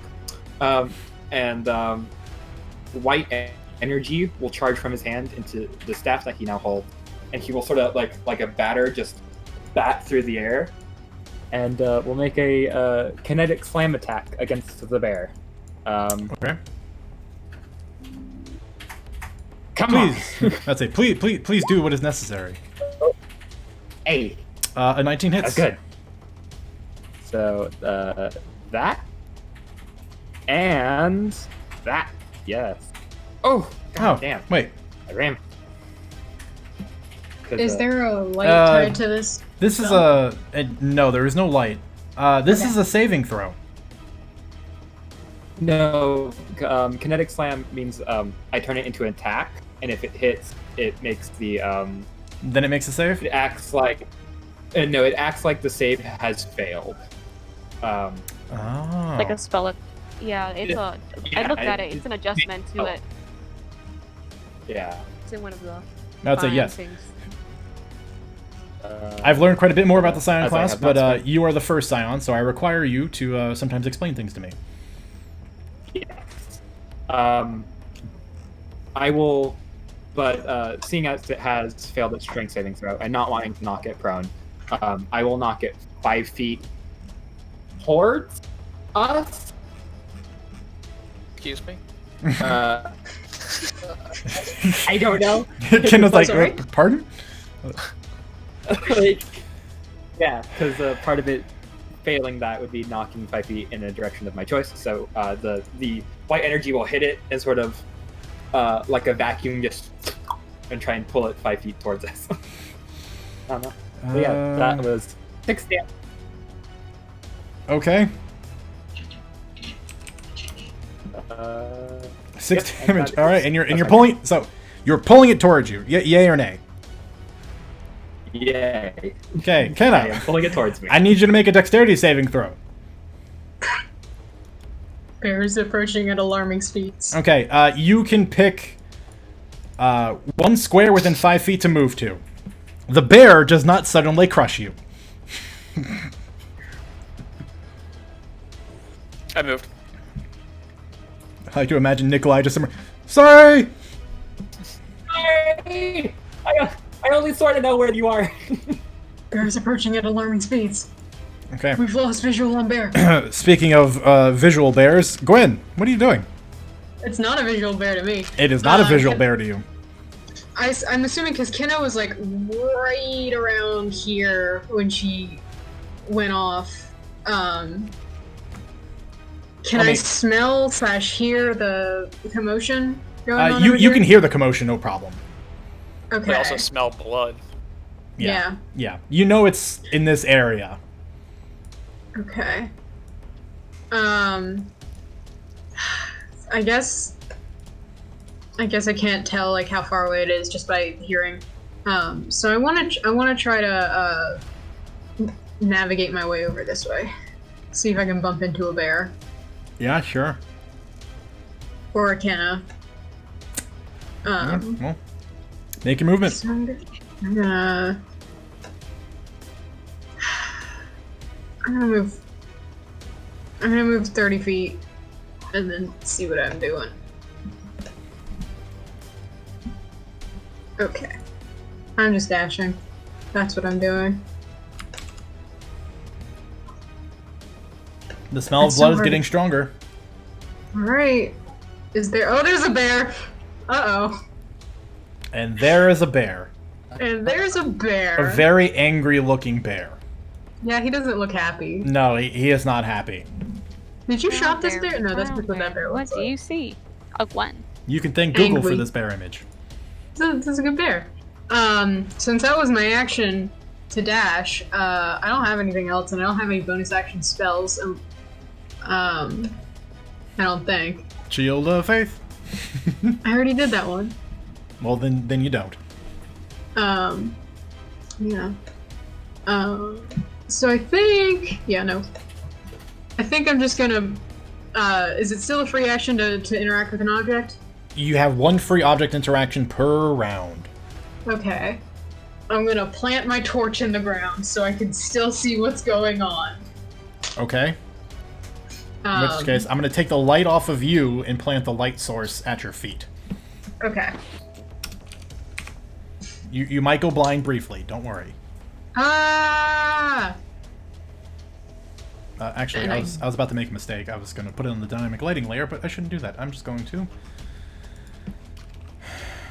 And I don't think there's anything else I can do because I spent my object interaction and my action and my movement, so that's my turn. Okay, just gonna... Next turn, I will be drawing my sword and actually hitting things, hopefully.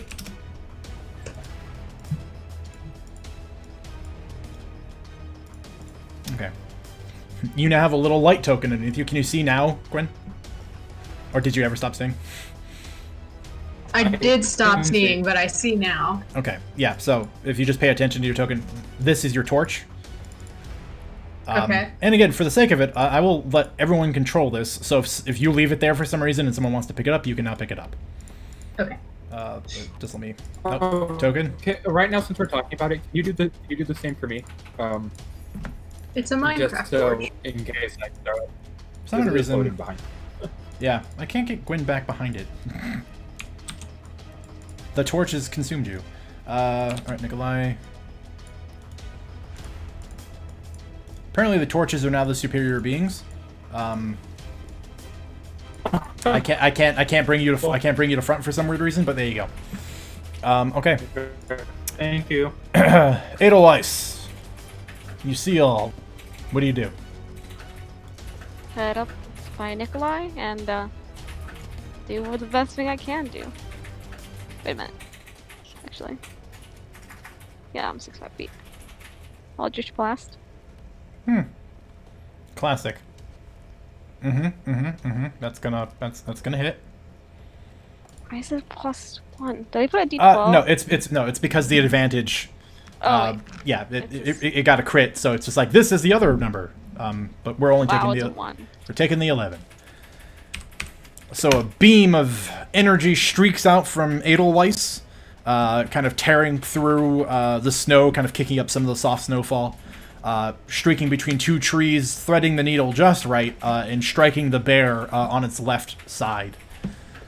Now that it has been assaulted from multiple places, the bear looks thoroughly displeased. Anything else, Edelweiss? No. Okay. In which case, the bear's turn. Well, the bear sees Kenna in front of it, and it's gonna do what a big, super angry bear would do, and that's maul someone. It's going to open up with a bite attack.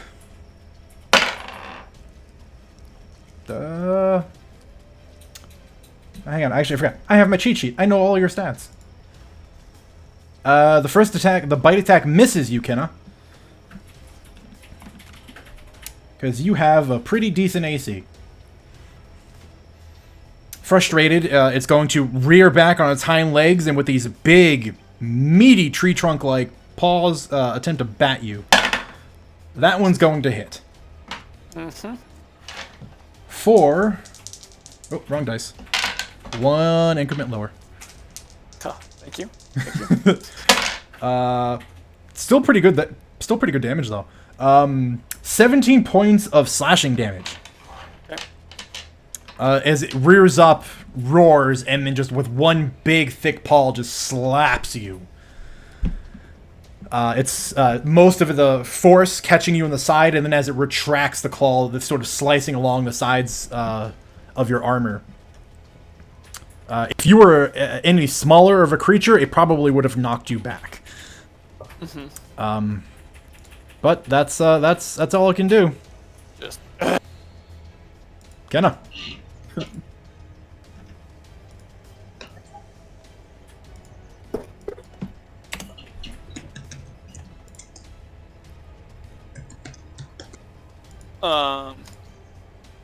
look around and see Gwen behind me, not being able to see the others.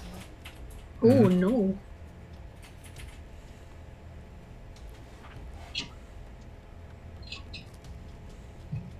And then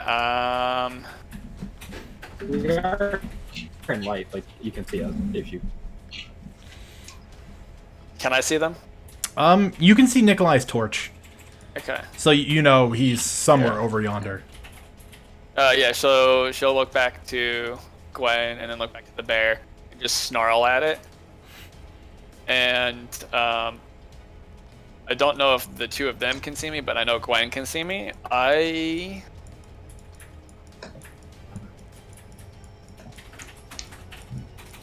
will use Pyrebrand's. I will activate Pyrebrand. Oh boy. Oh. Yep. And so I'm gonna snarl and like bite at it, like, and then I'm going to use all 4 charges. Oh snap. We're bringing the pain. Yep. That fucking hurt.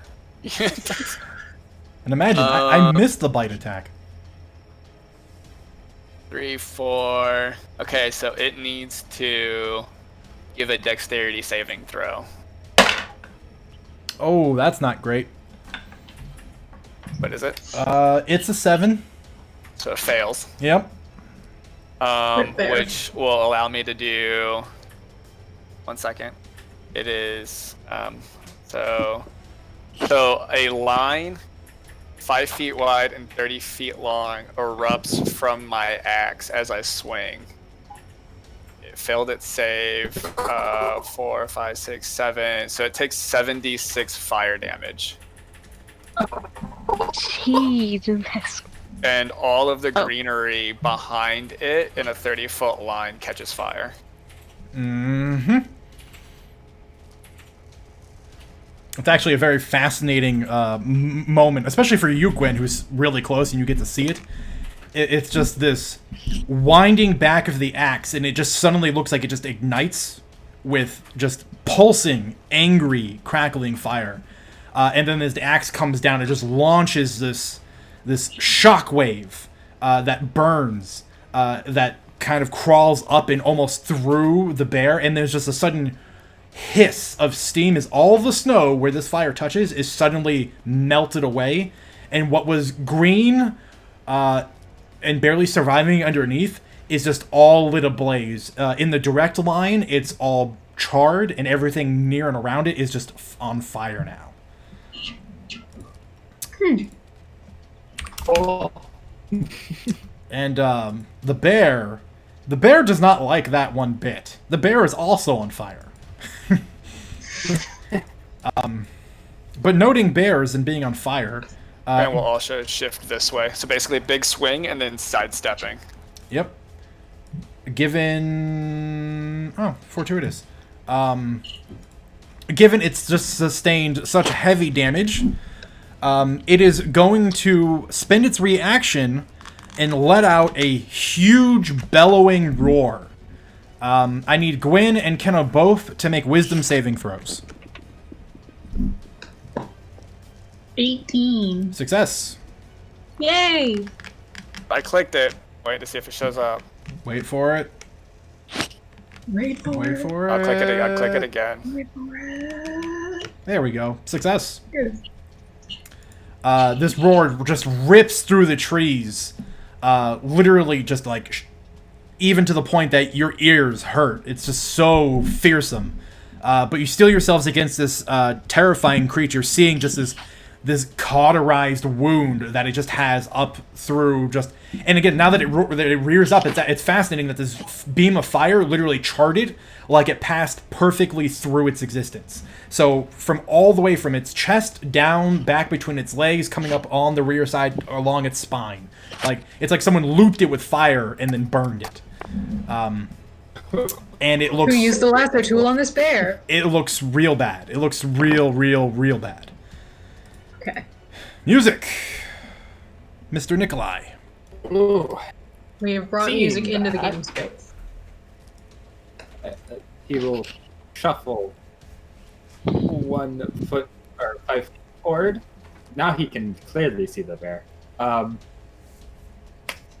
He will ready up his arm, the energy traveling into the quarterstaff again, and do another bat, except this time with a lot more force. He is going to spend A side point to add another d10 onto the bludgeoning damage. Okay.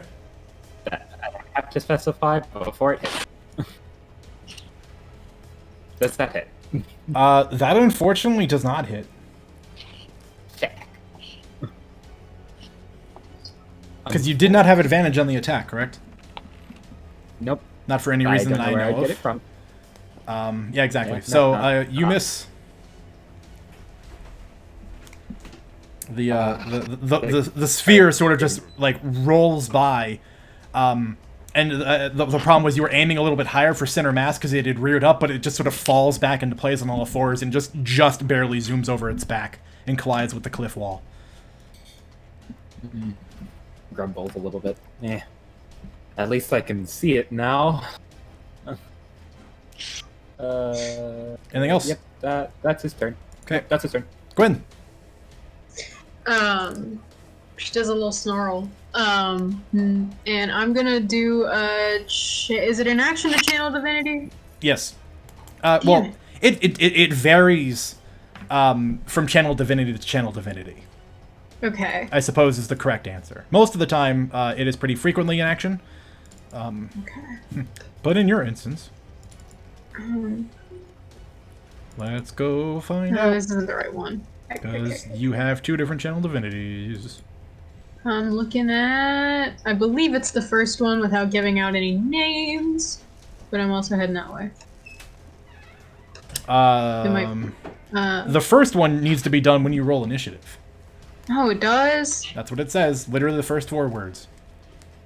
Okay. When you roll initiative. Alright. Never mind then. And to answer the question, it actually doesn't use anything. The condition is when you roll initiative, you spend your channel divinity, and that's when the effect takes place. Alright. I don't know. I read it wrong. I thought you could do it afterwards. I didn't know it was a conditional. Okay.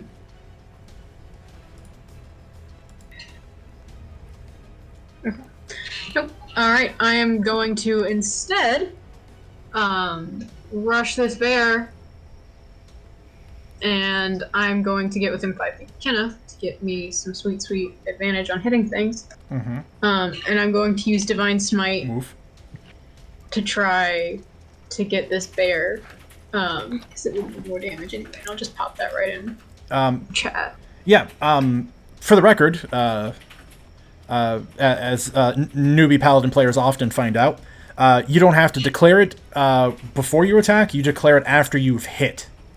Oh. So that way you're not Save it just for like a crit. Yeah. I mean, yeah, you can fish for paladins often. You can fish for crits and then go, aha, I got a crit. Then you can, divine smite and get more smite dice. But yeah, basically you wait for the attack to hit, and then if it hits, you can decide if you want a divine smite or not. Okay. All right. First time playing paladin. Doesn't. Oh wait. No wait. That's already at advantage. Okay. That so does I don't not do hit. anything. Yep. You catch one of the bony protrusions on its side. I do want to ask though, while I'm all up here in its face. Yeah. Does it, on closer inspection, seem like anything sent by my patrons? Ooh. Again, here's another weird one for you. Make a religion wisdom check. Religion. Wait, religions and wait. So, Okay, are you proficient? anyways. Are you proficient? Are you proficient in religion? I am not. In which case, just make a wisdom check. Okay. Here we go. Ah, tit. You have no idea. I have no idea. You don't. I mean, you've learned a couple of things about it that this is definitely kind of in the wheelhouse.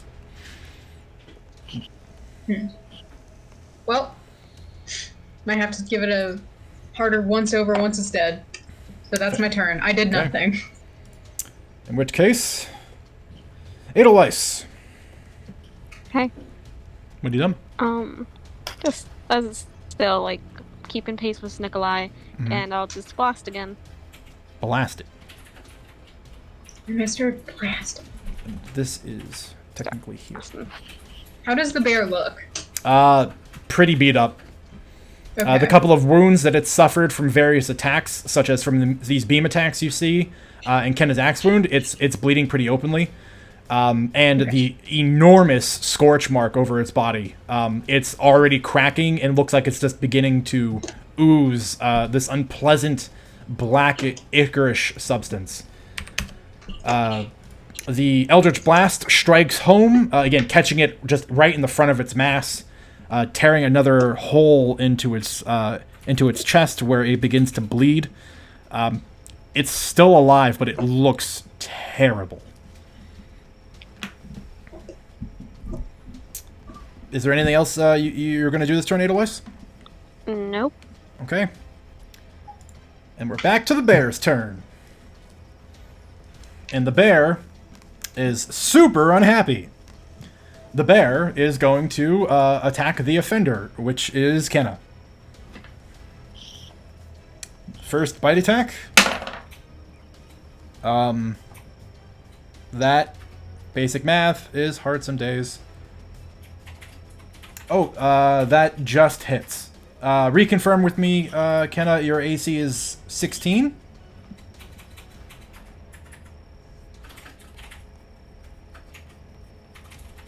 She will not.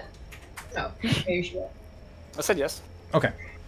In which case, yes, it just hits you. Fuck me up. I'm gonna need you. I'm gonna need you to make a Constitution saving throw. Got it. Yeah, yeet. Well, that's great news. And then Oh no. the damage, 11 points of piercing damage, as it clomps down on you. Ah. Oh, you got glomped. Oh no. And Gwen says me fall unconscious. And Bam. yeah, and does one of those classic bear and it just chucks you. In the moments where you're, suffering excruciating pain from being literally like snapped on by this huge bear, you also, the moment it bites you and the teeth sink in, you feel a pulse of nausea rush over you in the moment right before you black out. Okay. And with this target kind of going a bit ragged, it's going to turn its attention onto Gwyn with a sweet claw attack. Okay. AC for Gwyn. 20 right now. Oh boy. It doesn't hit you with that 20. I growl at it. Yeah, the shield that you sort of throw up to catch this huge paw, it normally would have been too much, but then you watch as the edges of the shield sort of are extended by this protective magic you've cast on yourself, and you manage to withhold the attack and just sort of shove it off. And the bear seems frustrated, but is stubborn and determined to stand its ground. Kenna, make a death saving throw, please. E.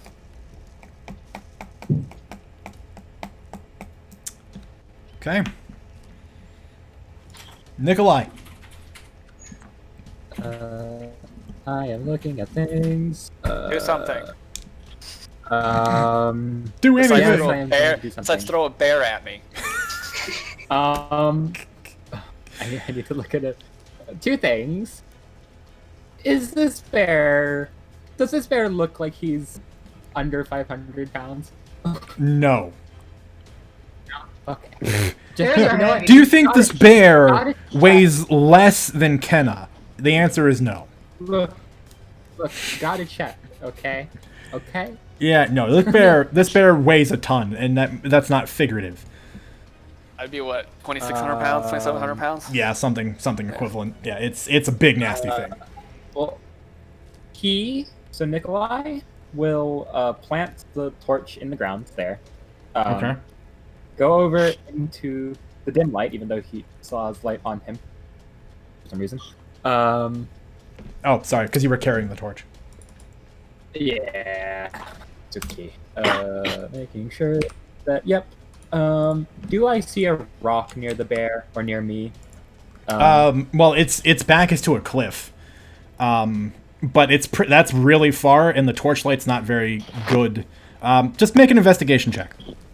Let's see if we can procedurally generate a rock for you. Please get a rock. A rock. Okay. Yes, Rock. you Yeah, found a rock. rock near the base of that tree you just walked by. Yay. Catapult.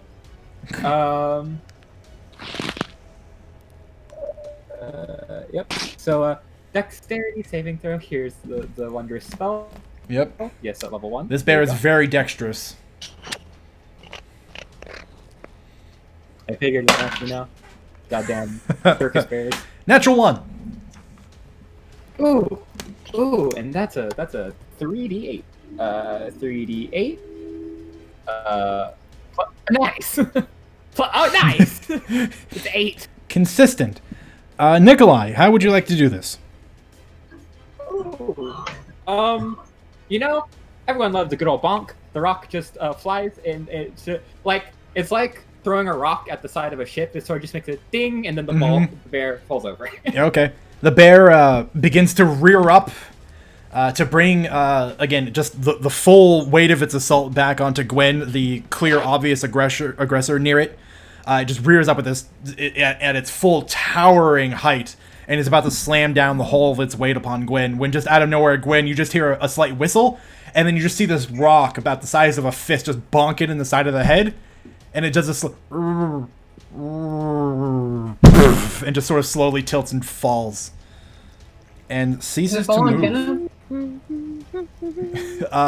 No. Based off of where Nikolai is in the direction of the rock, it is not likely for it to have fallen in Kenna's direction. Okay. And besides, if it falls in Kenna's direction, it's falling in your direction. I just had to ask. You never know how a bear's gonna do it. No, I'm not tempting fate by rolling a dice. My common sense tells me it is not falling in that direction. All right. The moment's stillness gathers around you as this enormous creature has stopped moving. I lean down and I touch Kenna, lay on hands. I'm going to give her. I'm gonna give her 15 Ooh. points. Clear. Okay. Kenna, you find yourself quickly coming back to consciousness. But as you do, your head is swimming. Actually, let me make that 10 hit points instead. I apologize. Oh, yeah? Okay. My statement stands. Give me 5 of those back. Very well. Kenna, you receive 10 HP back. Your head is swimming, and you still feel very nauseous. The various marks where this creature bit you, where they managed to puncture through your armor, they throb and ache. You do not need to even check to know that something about its bite has left a mark upon you. Do I see this? No. Do you have X-ray vision? No, it's just like, I don't know. We know it's a sick bear. Like, do I see any sort of festering or On the bear? Or on the bear, yeah. You know what, that's a better question, on the bear. That is a better question. You know what? Make me investigation check. This time, I will come over and, good old Jedi summon the light to him. Mm-hmm. Would medicine? Question mark? Would medicine? You can do medicine. Yeah, it's different information. Okay. Ah, no. 6. Yeah, it looks like you guys just it looks like it's been stabbed and cut repeatedly and burned terribly. And you think those were the causes you think those were the causes of its death. Fire is still burning, by the way. Yep. Actually, now that I'm all up in its face, can I maybe give it another look over, or would this have tied into the other roll to see if it might have had anything to do with my patrons? For the moment, no. Okay. Nikolai and Edelweiss approach. Can I roll the first natural one of the campaign? Yes. I think someone rolled. I think someone rolled the natural. Yeah. Yeah. I think it was on the initiative. Yeah, you didn't. Yeah. Worry about it later. Are you all right? Coughs up blood. Yeah, that doesn't look good. Been worse. How are you feeling? Points to her head. Not good. What do I feel when I focus in on myself? Knowing that I've had to heal myself many times. Something that you've never felt before. This is, I mean, to put it simply, you feel sick in a way that you've never felt sick before. And you can feel it slowly, that throb from the bite, you can feel the ache begin to spread outward from it. At a pace that alarms you. Good. And she's gonna say, I don't know if this will work, but it's the only thing I can try. Now I want to use an inspiration. Okay. Lesser restoration. Sure. Yep. That'll take your 2 points. Yeah. It won't let me. Here we go. I'm just gonna. There we go.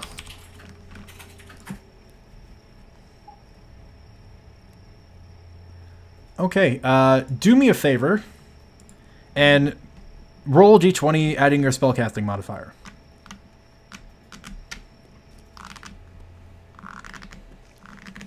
Which would be 17. That's really good.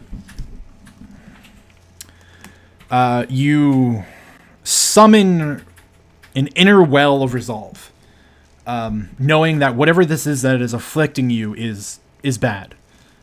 You don't think the giant elk would have spoken in such a way as it had if it hadn't been concerned of what this bear was carrying. And now that you felt it personally, you know that this would be a bad thing to have spread to the forest, despite you not completely understanding it. With that inner strength, there is a moment where, in the quiet of this scene, the wind kind of blows through this small clearing, rustling the trees, kicking up some of the snow. And in this quiet, you press your hand to the wound and summon this natural force to enter into yourself and seek out this infection, this unnatural force that is spreading through you. And eventually, after a long moment, a very short moment compared to the rest of you, you begin to feel it ebb back to where it started at the bite, until eventually the nausea in your head clear. The bite mark still hurts like hell, but the Still bleeding as well. yeah, but the effect that you are suffering from is no longer overtaking you. So just lesser restoration, basically the ribs where it got me. I still don't feel good. What? But that feels better. And then she just goes to sleep. Wow. Not sleep, but What? like, we'll just like stop like holding herself up and we'll just like kind of lay in the snow with her eyes closed. What what do we do with this fire? I'm assuming it's all like burning. Yeah, the line where the fire cut through the snow and the grass is still, it's still just burning.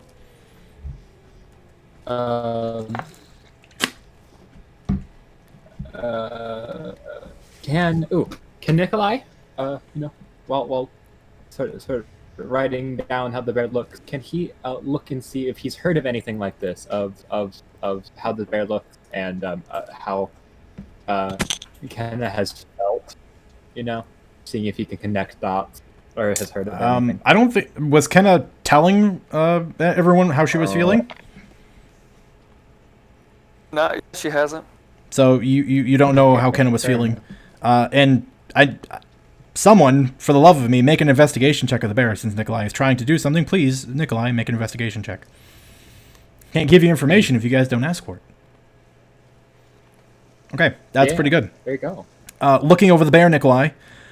So you've heard about reports of these dire grizzlies before, and that they tend to grow larger than the average brown bear that it inhabits the area. And something about their evolution forces a hardier form of their build to come forward. Typically, dire creatures are unusual in the fact that their skeleton tends to overgrow in some areas, and occasionally they'll have like hard bone plates that have grown in certain areas. They'll have bony protrusions where the tops of their ribs continue to grow out of their body, so they'll have spikes, such in the case of this bear. Along its spine, it's got 10, 12 spikes along its back, which are very large, a couple of which have been broken now. But the thing that you notice most about it on this bear are two things. One, the axe wound that Kenna inflicted upon it. It is weeping a thick, dark, black, almost purple substance. Ugh. Its eyes are a bright yellow, not glowing, but yellow, and completely shot through, completely bloodshot all the way through. And the interior of its mouth smells like rot. And not what you'd expect of when you're just sniffing a wild animal's mouth that mainly subsists on meat rot. It smells like it might have been like rotting from the interior out, or it recently just ate a rotted carcass, one or the other. But it is very pungent and very off-putting.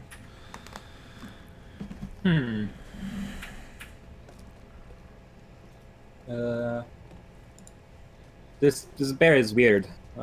Even weird for dire bear standards. Do you guys know anything like?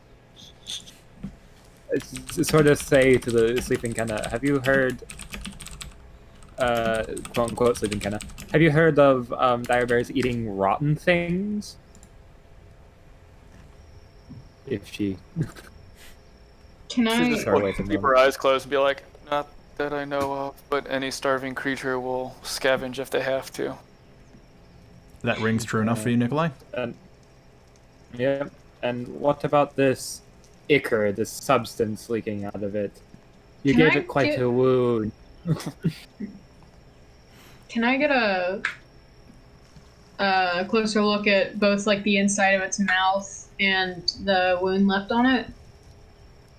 Sure. Okay. What kind of knowledge would you like to gain from it? I'm just trying to see if this is something familiar, like sights, smells. As Gwen does this, I do want to cast guidance upon her. Okay. Because we're going back to that. Trillions. Yeah, I'm Don't worry looking to about this. see. I'm looking for like any telltale sign that this might have been sent or summoned or delivered by. Again, we're going to do a weird check because these make the most sense. You can do a medicine or survival check, but we're going to do this one with charisma. So if you're proficient in either survival or medicine, you pick one of the two. Then instead of your wisdom modifier, add your charisma modifier. My wisdom modifier is higher than my charisma modifier. That's not my problem. You problem. Okay. These things discern different information. It's gonna be a 19 instead of a 20. Okay. +4. Because I have plus a D4. Yeah, plus a yeah. D4. Roll the d4. The d4 actually matters quite a bit here. Huh. 20. The d4 mattered enough that you were one short. Gwen, taking some time parsing over the creature. Dire creatures in general are somehow a genetic abnormality from the beasts in general. They are allegedly one of the earliest infections that they brought upon the world. And that they found that when they ran across the world one time, that all the creatures that were in their path had an offshoot of genetics that created dire versions of themselves. Sometimes these arrivals of new things will come in the form of dire animals. It is not uncommon, actually. In the instance of what this is infected with, the one thing that you can definitively tell is that whatever it is not anything you've ever seen before. The signs that it presents. And with a little bit of the information that was given to you, this type of madness is unusual. It checks a lot of boxes in the direction of this seems like either the start of or an emissary to something that had been summoned at one point. So this might not be the animal that started it. This could be an animal that had been passed on to, which might explain why it left its territory. Okay. Alright. So you're saying likely not, this is just for notes, likely not the OG. This is not the plague starter. Okay. Again, it's mostly an educated guess. There's really nothing here to support it is or it isn't. Other than the fact that what you know about these sorts of bears in general tell you that it came from somewhere carrying this.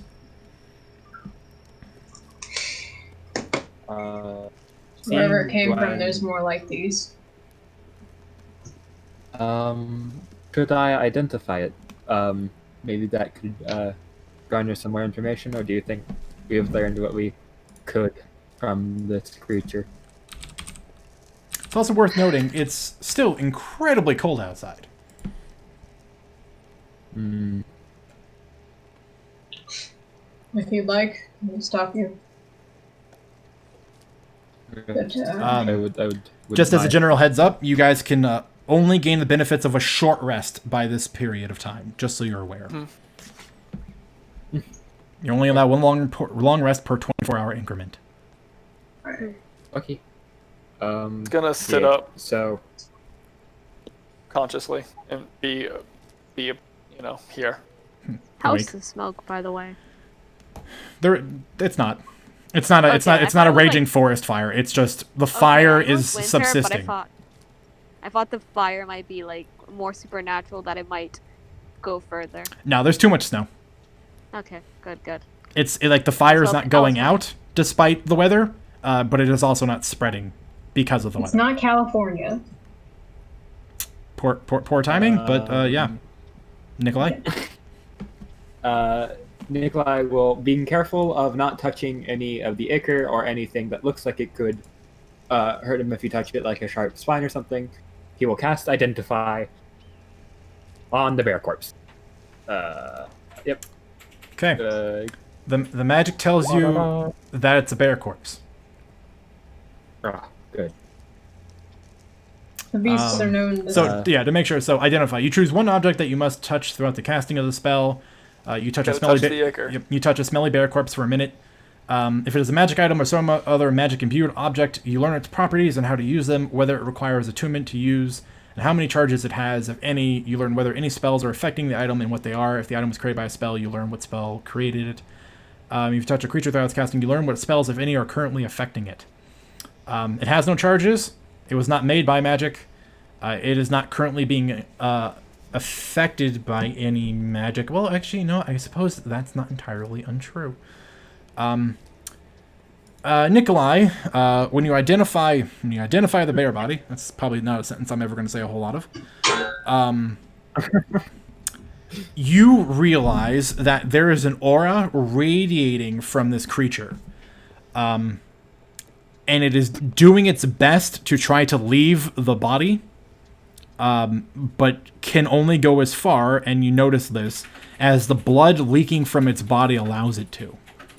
So from that wound that it's weeping ichor from, as the ichor is kind of beginning to pool in the snow and it just inches out a little bit, it is glowing with the same presence.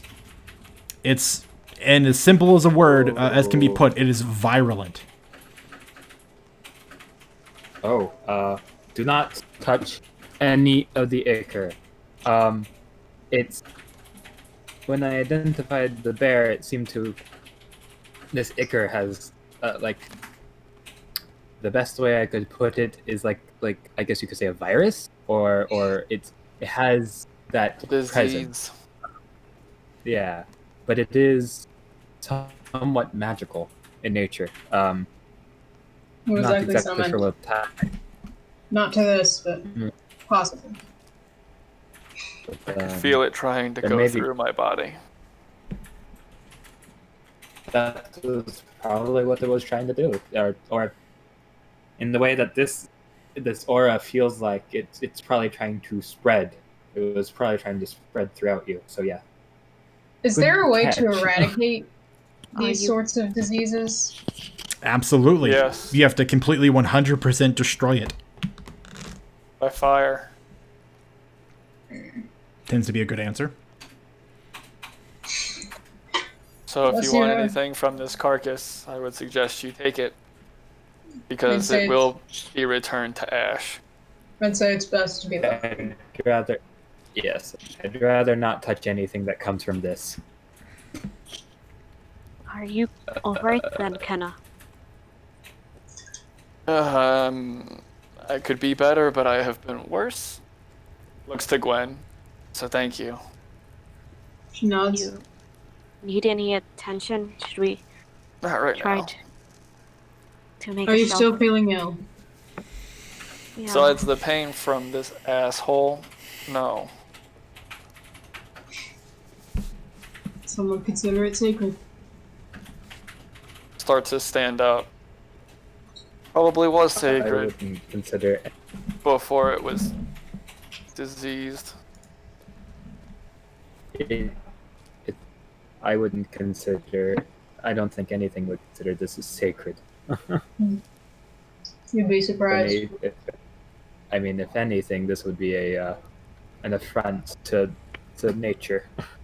Indeed. This She's just got this sort of wry smile on her face. And Kenna, do you need is- firewood? No, we won't need much firewood. But Nikolai, Gwen is right. It's an affront to nature for some. But it depends on whose nature you're looking at it through. very true. Very true. And I will begin to just slowly whisk my fingers around for control flames to creep through the body of the bear. Easy enough to do. You have a spark of Pyrebrand's magic still within the animal. And just by coaxing it out with control flames, you just kind of watch as slowly from the inside, kind of like a newly made campfire that's been sitting there for a little bit, that moment where it finally begins to lose its structural integrity and just sort of crackles and falls inward on itself. You watch as the scorched part of the bear where Pyrebrand struck begins to glow in between cracks of this burnt skin, eventually to the point that you see it just begin fire wisps coming out, and then it falls inward on itself as the fire continues to spread and overtake the remaining flesh of this bear. Make sure to get the ground around it. We don't want anything of this left. Trust me, If anything. it won't be left. And I will push as much of the fire with control flames as I can through the entire streak that I made to the rock. Okay. It will take you probably the better part of about like 20 minutes to thoroughly annihilate any flesh and blood remaining of this creature. You will leave nothing but bones.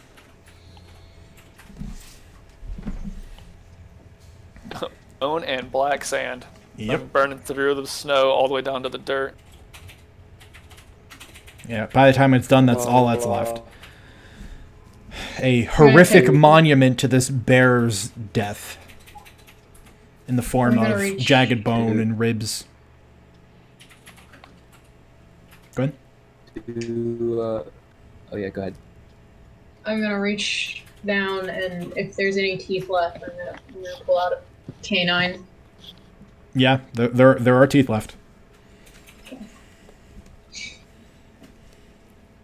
I'm just gonna put it in a pocket. Yeah, it's a biggin. It would make a fine dagger. Oh, a dagger. Ooh.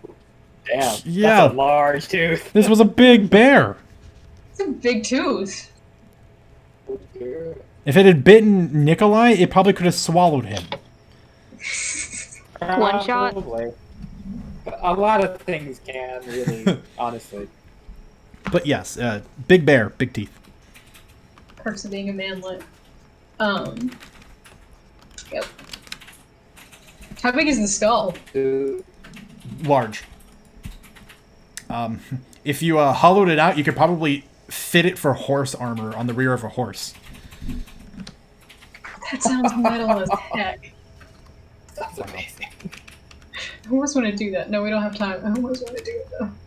I mean, you can haul around a bear skull, but it's big and cumbersome. Yeah, no, it's fine. Do we want to stay here for a little bit, rest up, and then head out again? About what time is it now? Great question. Funny how combat works. It didn't really take a whole lot of time. It's probably about 4:30 now. You still have several very hours. dark. Yeah, you still have several hours before the sun rises. What time is sunrise? Closer to 9? Yeah. Yep, middle of winter, darkest time of the year, and it's unusually dark this time of the year. Yeah. If anyone stays around that 20 minutes until it's all ash, is anyone staying around the whole time? Because Kenna's going to stand there and basically dissolve this thing. No, Nikolai was. Yeah, for the record, watching, and, it smells horrific. Yeah. Like, even worse than normal smell of burning, like, fur and flesh, it's 10 times worse. Otherwise, definitely Nikolai's don't taking stand that notes. close to Cut. them. And just Nikolai's taking keep notes. an eye out. Then Gwen would Kinda just hear cover their mouth. kind of talk to herself. Once it like starts to finish up, just be like, one more soul, return to Mestune. And when it's all ash, she just walks away.